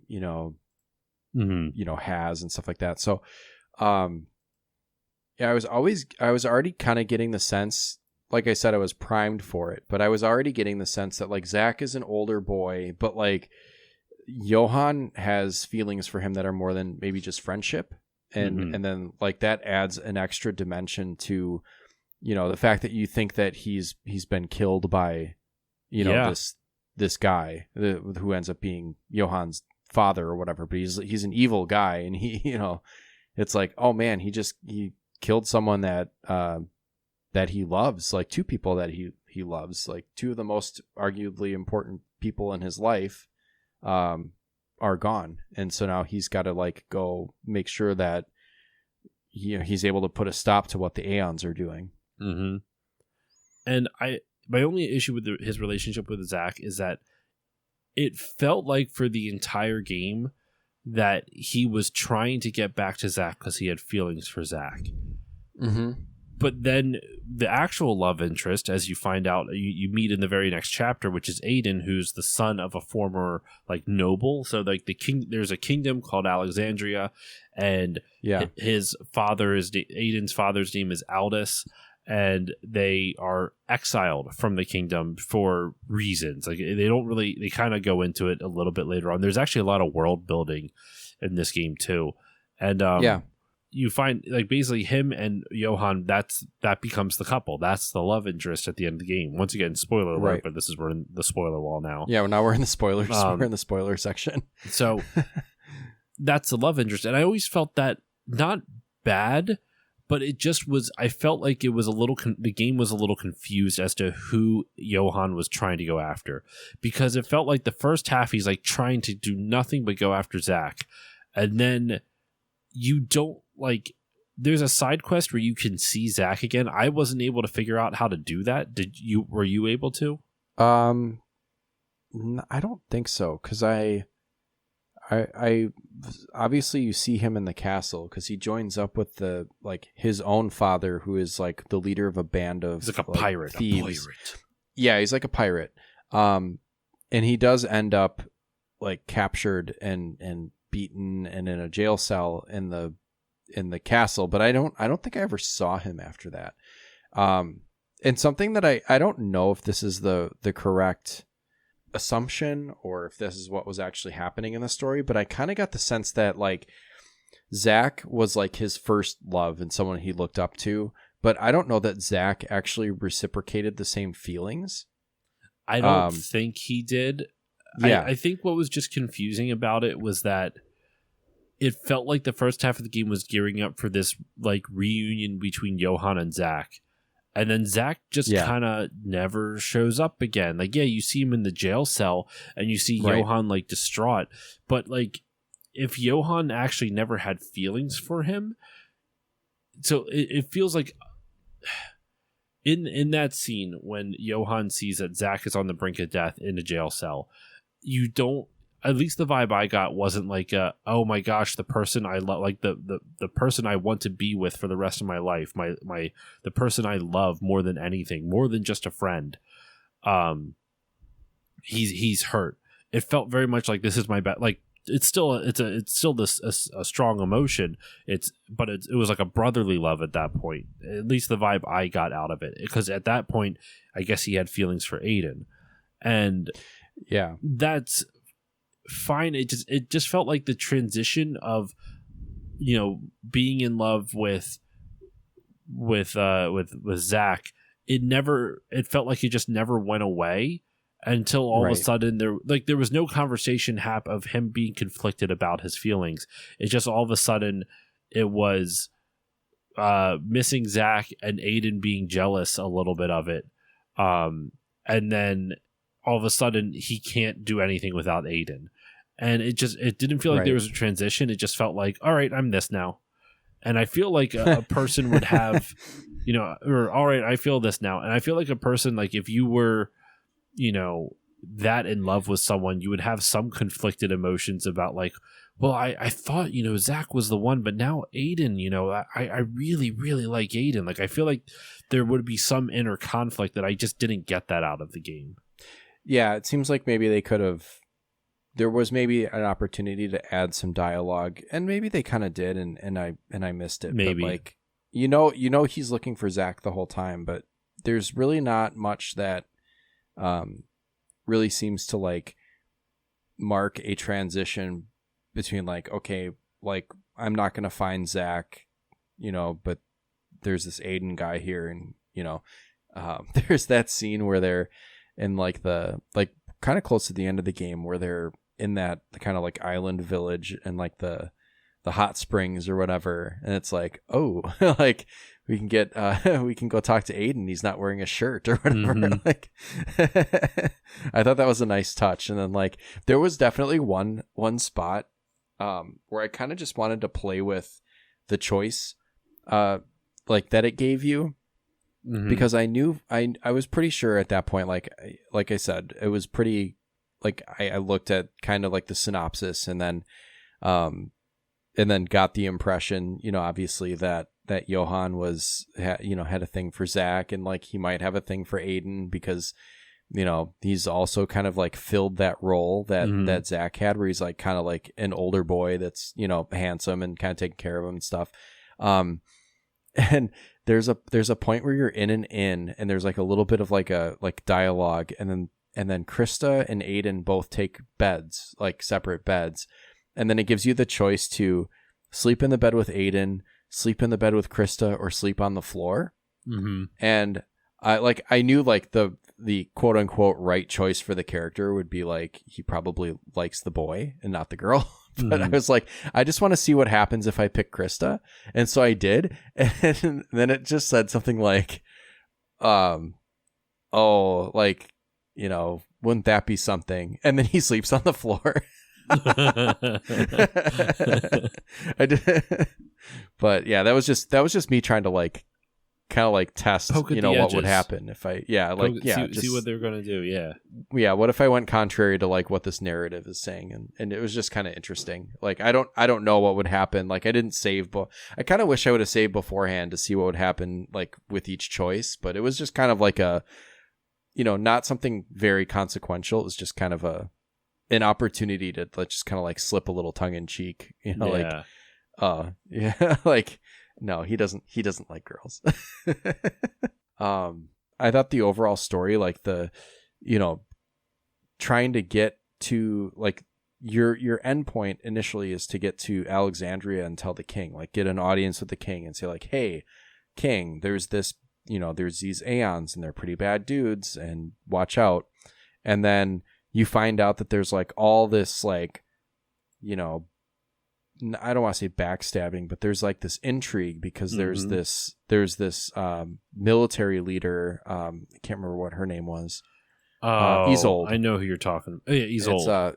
It's Isolde, yeah, and she's kind of like kind of like a dictator, and has kind of just you know, enacted martial law on the castle town of Alexandria. Yeah. And might be in league with these Aeons, or is at least kind of like not actively against them. I didn't quite understand that connection, but like she definitely is kind of blind to the threat and can't really see it for what it is, and ends up being kind of an antagonist for you.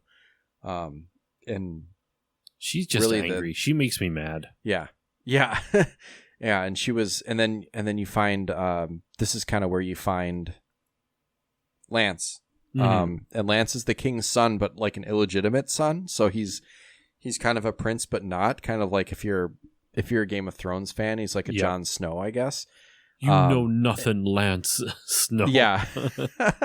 So he is kind of like a Jon Snow character, because like he's high up in the guards. He's got a position of power, but like there's always that, like if he ever tries to assert himself, they can always just be like, well, you're just a bastard. Just so like, you have your position, you have some power and you have some privilege, but don't push it because you're not, fully a prince. Yeah. And I think that finally frustrates him to a point where he joins the party, which I really liked his character. I thought he was great. Because you start out hating him because he's so pompous, and then he kind of gets humbled and then joins your party and ends up being a cool character. He's also a really, I think he's almost a little bit of wish fulfillment in a sense where it's with our current political situation of billionaires being way too involved, even more than normal in politics. Sometimes you just wish someone who was higher up would just take a step down and see what the real world people have to deal with, type of thing. Yeah. And I feel like his character is a wish fulfillment of like someone who's up there can get brought down and be like, holy fuck, is this what people have been dealing with? And like have an goddamn empathetic bone in their body. And Lance has that. Lance is a really fun character because of that. Because he comes down and he's like, is this how people see us? How people see the royals? Like, is this what real history is? Especially his conversations with Karuka, who is like, I would equate her people to like indigenous people, I guess. Yeah. Would you say so? Yeah, I'd say that's fair. Like their homes are kind of destroyed, but their territory is not what it once was, unfortunately, because Alexandria moved in and kind of pushed them out. Yeah. Mm-hmm. Very much an analogous to like indigenous people and how the U.S. treated them and continues to treat them. And so it very much that. And Karuka's a great character. Like she's this strong, badass like fighter who like she I think she attacks usually with spears, if I remember correctly, right? Yep, she's got spears. She's awesome. And I like the elder of her village. I forget the name of him, but he's always trying to like, it's showing two different sides of like, Pliny. Because I think of like Pliny the Elder is like a real philosopher, which is like kind of funny that they did that. I forgot. Yes, you're right. I forgot Pliny that's funny. That's a Greek philosopher. And he is kind of the most philosophical character in the game. Yeah. So your total cast of characters ended up being Johan, Aiden, Krista, Karuka, and Lance, right? Mm-hmm. Yeah. There's supposedly a sixth one though. Am I missing someone? There was you get Zach in your party like right at the beginning, but Zach he doesn't join you. Yeah, he doesn't join back in or anything. But his weapons and his sprite he looked like a thief character. He kind of reminded me of what's the little dude with the tail from Final Fantasy IX? Zidane.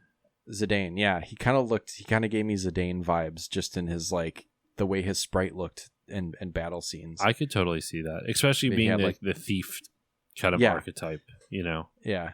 I kind of wish that they would, because you do have those, like each character kind of fills a role where like Johan and Lance are kind of like your main physical attackers, and then Aiden kind of ends up being that kind of perfect hybrid where he's got like quite a bit of magic, but then he's also got like a decent attack, so he's kind of like that middle ground between the two. And then like Krista is just like purely mage and doesn't attack at all. I kind of wish that one of them would have been more of a thief character. I think that would have been fun. See, I felt stupid because I didn't realize that Aiden was kind of like a mixture of the two. I was so focused on making him straight physical instead of allowing his magic parts to flourish a little bit too. So that was my fault for not noticing that too soon, because like he does get a decent amount of MP and he has a lot of decent amount of spells.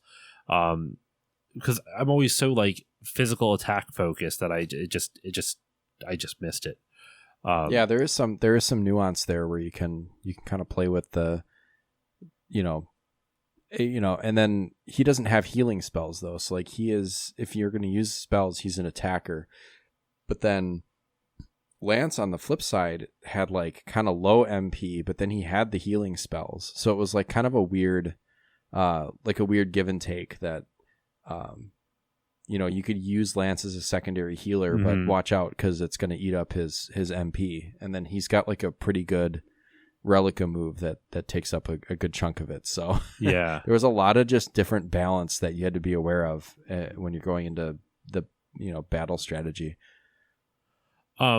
So I want to kind of jump towards the end of the game here because we've already talked about how your main quest is that you're trying to reach the king. And when you do eventually reach the king, he's a complete piece of shit, and he's just like, no, I'm invincible and whatnot. And that's pretty much, like no one can get to me. And then you see the king get murdered like right in front of you, like the Aeon storm in. It's a great scene though.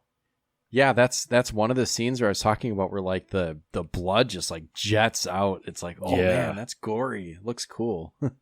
It's a great used moment. to that, and we're not used to that in a 16-bit space like that because like the games at that time were, if there were character deaths or whatever in like an RPG, there wouldn't be just like blood shooting out. No. It would just like maybe like the screen would flash, like a character would draw a sword and like the screen would flash, and then that would indicate that like they've been dealt like a fatal blow or something like that. But this is like he gets like beheaded and like blood shoots out of his neck stump. It works really well. I think a lot sometimes like we were saying before when like they would add the periodic like you fuck lines into it didn't always work as like a way to make it more quote unquote mature. I thought this was actually like really efficient because they didn't like they don't overdo it with the blood. It's used very efficiently in that like this scene is meant to surprise you and it works really, really well. And then the Aeons attack Alexandria and shit's just going south. Like they do a great job of kind of like that World of Ruin vibe from Final Six. I thought that was really good. How, the Aeons have pretty much won and you have to try to stop it. And you find out essentially like there's a big bad villain who is, which I feel bad. Once again, I'm forgetting his name. Is the very final boss? It's not the very final boss. It's the boss right before that. I can look it up real quick. Because once they destroy like the Aeons end up destroying the castle, and like that scene where that like sequence where you have to escape Alexandria, and I think you have to fight Isolde an extra time while the castle is like burning around you is really cool. And then they kind of escape because he flies off on his dragon. Cretus is his name. Oh yeah, Cretus. Yeah, he's been kind of like in the shadows the whole time, and he doesn't really reveal himself until towards the end of the game. Because he's kind of just you can see that these Aeons are all kind of like lieutenants in this, in this group or this movement or whatever, and there's this like cloaked shadowy figure that's kind of pulling the strings, and it ends up being Cretus. And I think he's a necromancer. Yep, and I like that his story is really interesting because he was part of Karuka's tribe or like her people, and he was born with like these extra powers, but he was always kind of different. And they talk about how like the power has corrupted him to a point where he just he's not like who he was when he was younger type of thing.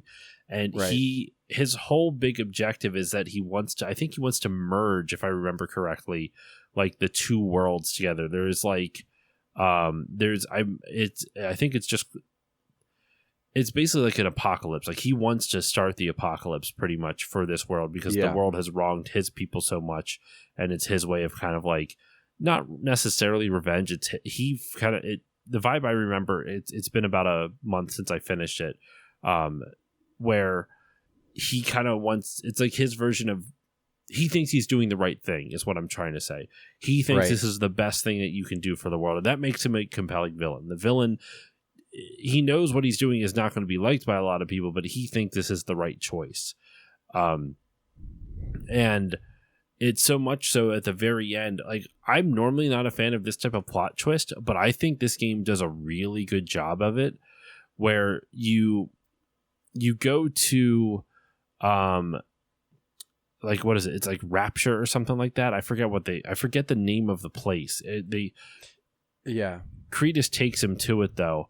And he at first, like, there's a scene towards the end of the game where you feel like you're nearing the final confrontation with Cretus, and Johann is so like angry and distraught. It's very Star Wars-esque, where he's like he turns to the dark side for a moment, and Cretus kind of possesses him, sort of, like, kind of not, like he seems almost in a daze, like Cretus has used some type of like magic to like kind of put Johann into a more suggestible state, because spoiler alert, once again, at the very end, Johann kind of gets knocked out of it and he's not in that suggestible state, and he helps you again, but he's in such a specific state, like he is like the second to last boss of the game, right? If I remember correctly. There's like two versions of him where he's like almost like he looks like an angel and like a devil or whatever. I think, don't you have to fight him twice? He kind of like you sprouts wings and and those battles were fun. Yes, I really enjoyed the Johann fight. So what happens after you defeat Johann though, and he's like kind of got knocked out of his senses, Karuka goes over to Cretus and takes his like necromancer wand that he's been using throughout the whole game to like cause havoc, and she snaps it in two. Right. And you find out that because of that, I think he even says something like this, like, do you realize what you've just done? Basically, that staff was the only thing that basically held back this evil king named Zealous, who was like, there's a whole bunch of world building around it that I'm kind of forgetting, but Zealous was like one of like the first kings of the world. And after he's kind of I'm forgetting a lot of this. I'm so sorry to the developer. There's a lot of really good lore in this game, though. Well, I mean, the fact that we're forgetting elements of it just shows how like detailed it was, and like really kind of in depth and engaging. Just definitely, like, if you're intrigued at all, if you haven't played it and you're like intrigued at all by what we're saying, definitely check it out, because there's some cool stuff here. Absolutely. And the point I wanted to make was that I'm normally not a fan of like the villain you thought was the villain the whole time is now actually not the villain. What? Yeah. And this works though, because they wrote it into the story so well, where like Cretus's staff was the only thing holding all of this together. And once you snap the staff, that's when the guy was like, what the fuck? What did you do? And then he's mad at you. And I don't hate that. I actually kind of like that, because like in Final 9, it doesn't work at all, where you go to fight Kuja and you think that once you defeat Kuja, then all of a sudden a dude that you have never it's never mentioned once in the entire game, and all of a sudden he shows up and like, actually, I'm fate itself. You're fighting fate now, and you're gonna die, you pieces of shit, or whatever. Zelos is like mentioned in the lore like multiple times, and so when it happens and he suddenly gets summoned, you're like, oh fuck, that makes sense. So I thought this was a really good final boss, in the sense of like how they get introduced, how it's like kind of a surprise, and also the fact that like from a story element of like Johann has become so hell-bent on revenge for his dad that he ends up getting like corrupted by the dark side, or hell-bent on revenge for what his dad and the Aeons have done, that he actually ends up joining the Aeons just out of getting corrupted and whatnot. And you have to fight him. Like being like the second to last boss is like a really good plot, especially the fact that like Aiden is the one that has to confront him. So like it's the give and take in the relationship just shows up again. It's a really great way to incorporate storytelling into the game, where having you fight one of your own party members could be something contrived, but the way it's written I thought was so perfectly done. Well, I love that that's his redemption arc, is that you have to like fight him and defeat him to kind of like wake him up or snap him out of what he's doing. And then when she snaps the wand, that reveal of Zelos, like from back behind, kind of behind the scene, is really cool. He just kind of like, you're on this kind of looking like floating looking platform, and to go back to the visuals, like the parallax scrolling of like the background to the foreground just looks so good. I always love that in any game, but like it just looks so extra good here because it's got that, like, it's, you know, pixel graphics, but it's HD and it just looks so good. But yeah, him rising up from the background and just like his whole look and just look, I really was a fan of how the final boss was set up. I just obviously didn't do too well. Well, I mean, it seemed like it was kind of rigged against you. We're not going to lie, based off what you were saying. Yeah. And we talked I did talk to the developer after this. And I know you already know this, but for the listeners, after Sam was mentioning how like he was having a hard time with it, I actually asked the developer if they had changed the difficulty balancing somewhat recently, and they had. So it kind of was a really difficult version of the boss that he kind of got stuck with. Meanwhile, and he was on the active time battle, which also did not help. Yeah, that made it worse. But like, it's just funny how like you finished the game ahead of me, and then we're like, it was actually pretty easy. And then by the time I get there, it's like, we're gonna ratchet it way up. But I'm actually looking forward to maybe, you know, hopefully they can balance that out in later releases or, you know, later updates. And if I play through again, you know, maybe I can finish it. I did watch. This is how I know how like completely messed up mine was, is that I was watching someone's stream on YouTube that they had posted, and I was like, oh wow, like, so the final boss would, like, before I even got a chance to attack with one of my characters, he would do some sort of like curse magic that would reduce my party to 1 hit point each, which is manageable sometimes. Like sometimes that's just how the battle is meant to go. But then like it also had two arms that kind of acted independently. And so depending on my, you know, whether or not I was lucky or not, he would reduce my entire party to 1 hit point apiece. And then like the arms would like kill 2 of my party members. So before I even got a chance to start, like I was down to half my party, and they each had like a hit point. And then just having to kind of like maintain or tread water from there, just wasn't sustainable, because I would be having to consume all my best items, and it just didn't work for me. But I did get to see through to the end, so that was a good thing, because after the and to the game's credit, like after the final battle scene, there's like really not much exposition left. You know, they just kind of wrap it up, which I'm is always nice. a fan of that.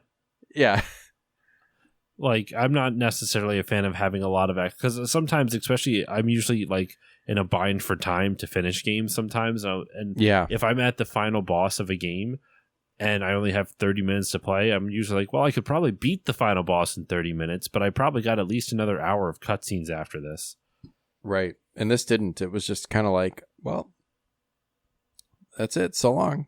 Yeah. Not so much like that, but I mean, it does wrap up, you know, some elements of the story and show that like the characters, you know, can rest easy. You know, they kind of get their happy ending, I guess. But yeah, I didn't get to see it firsthand. I had to watch it. It is what it is. Now, actually, did you get the regen ring at all? Yes. Okay. I believe I did. So I put that on Krista, and that helped a ton. Yeah, I had that too. It didn't help me enough, but it did do it. It made an impact for sure, because she generally kept healthy enough that she could, you know, either heal the party or use healing items or whatever. But yeah, things were just happening too fast, unfortunately, that I wasn't able to get enough. You know, if I had like a strategy, I just like, well, maybe I'm just not doing this right, and I would go back into it with another strategy, and it just was like, no, it just seems like it's not balanced properly. Especially based off what you're saying, how like the first little bit, like before the battle starts and before your characters can even do anything, you're at 1 HP. Right. I think when I was watching the playthrough, like the enemy didn't even use that move. Like I can't remember what his name is again. Zelos or whatever. Zelos, yeah, whatever it is. Zelos, yeah. Didn't even use. I was like, oh my gosh, why are they having like a relatively easy time with this and everyone's not at 1 hit point? So maybe the frequency of some of those moves was increased. Like, I started my game, like one of the things I put a lot of stats into was my character speed to make sure they would always go first. That's another good one. So maybe I was just too slow, but like even so, like I don't think it really just seemed like the frequency with which they were using their most powerful moves was just way higher than what I was seeing on the playthrough that I saw. Okay. So I mean, it's fine. I'm not mad about it. It just, it's something that I think can probably be adjusted back, towards some sort of happy medium. Mm-hmm. No, I'm with you. But I don't really have much else to say, man. Like I feel like we've covered it pretty well. We're almost 2.5 hours in. Yeah. I feel like we could have done a beat by beat breakdown, but if there's anyone still listening to this who has not played the game yet, still go check it out. Like I think it's definitely worth it. But like, it was mainly just a couple things I really wanted to touch on. It was the final boss reveal, the relationship between Aiden and Zach, and like the overall world building. And I think we covered all the stuff that I wanted to touch on, but there's a lot more story in this game than what we're covering here. So any final thoughts before we, I guess, wrap up then, Sam? Anything you want to talk about that we haven't touched on yet? No, I think we covered just about everything. Go play this game. It's good. Absolutely. Well, we can. I'm going to throw it actually right back over to you because as we are wont to do, to steal a line from Retro Hangover, we're going to wrap up this episode with plugs and whatnot. So, Sam, first off, thank you for joining me, man. It was a pleasure to have you on the show for the first time, and I know you're a third of the Retrotopia podcast. So, thank you for coming on and playing this game and setting aside time for both the game and this very long recording session. So thank you. And where can the good people find you online, and what would you like to promote? Yeah, thank you, and I appreciate you letting me come on. It's like kind of sight unseen, but I think it would ended up all right. Oh yeah, it's great. This turned out great. Yeah. So I'm like you said, 1/3 of the Retrotopia podcast. We've been going for a little over a year now, and I think we've just finished episode probably 68 in our main line, but we've also got a Patreon where we have some extra goodies and a Discord and all that fun stuff. So you can find us at linktree/Retrotopia. That's got all the links to all of our stuff. And then also, if you'd like to follow me, I am on Instagram at Storm Beagle, and someone already took Storm Beagle, so the O in my Storm is a 0, and it's Storm_Beagle. How rude. Yeah, I know. Where you can find some of my extra little content and stuff. So, all right, that's it. Well, as usual for myself, you can follow me on Facebook, Twitter, Instagram. Actually, not Twitter. Oh my gosh, I was going straight through with all my normal bullshit. I'm not on Twitter anymore. You can follow me on social media at StillLoadingPod. I'm on Blue Sky. I'm on Instagram still. I'm not quite sure about that place. Threads, Twitch, YouTube at Still Loading Podcast. I stream twice a week, usually Tuesdays and Saturdays around 8 p.m. Eastern Standard Time, though sometimes it is more, sometimes it is less, depending on how much editing I've been able to get done prior. So yeah, that's all over at Twitch and all the social media locations. If you want to support the show, please consider giving it a 5-star rating or review on whichever podcasting app you use. It does help more people find the show because it pleases the algorithm gods. And who doesn't like to read kind words every now and then? So if you like the show and you want to support it, just takes a moment of your time, and that really means a lot to me. If you really like the show and you want to support it monetarily, there is a Patreon, patreon.com/stillloadingpod. For $1 a month, you get all the episodes like this one a little bit earlier with better audio quality, as well as access to patron voting rights. There are quarterly polls that help guide the direction of the show. I put 4 games up, and you can choose one of them. You can vote on one of them, and whichever game gets the most votes, I cover. In fact, after Mario month ends, I will be doing an episode on Infamous, because that was my recent quarterly poll that won. So, and there's also other polls that happen sporadically throughout the year, but there's guaranteed to be the quarterly polls. For $3 a month, you get everything I mentioned prior, the early access and all that, and the voting and all that stuff. You also get patron shoutouts that you heard at the beginning of this episode. For $4 a month, you get all the previous stuff plus 2 mini bonus episodes a month. And for $5 a month, you get everything, plus access to my monthly movie podcast, which is called Still Family, my monthly Fast and Furious movie podcast, where all the guests who join me aren't just friends, they're family. So if any of that sounds interesting, also at the $5 level, there's my previous movie podcast, which was Still Bonding, all of the James Bond movies covered on that as well. So tons of content for you over at patreon.com/stillloadingpod. So if any of that sounds interesting to you, please consider jumping on and help it out a little bit. So that is all the time I have for you on this episode. Thank you all so much for listening. Sam, thank you once again for joining me. Thank you. Thanks for having me. It's been a pleasure. And with all that said, listeners, I will see you all next time.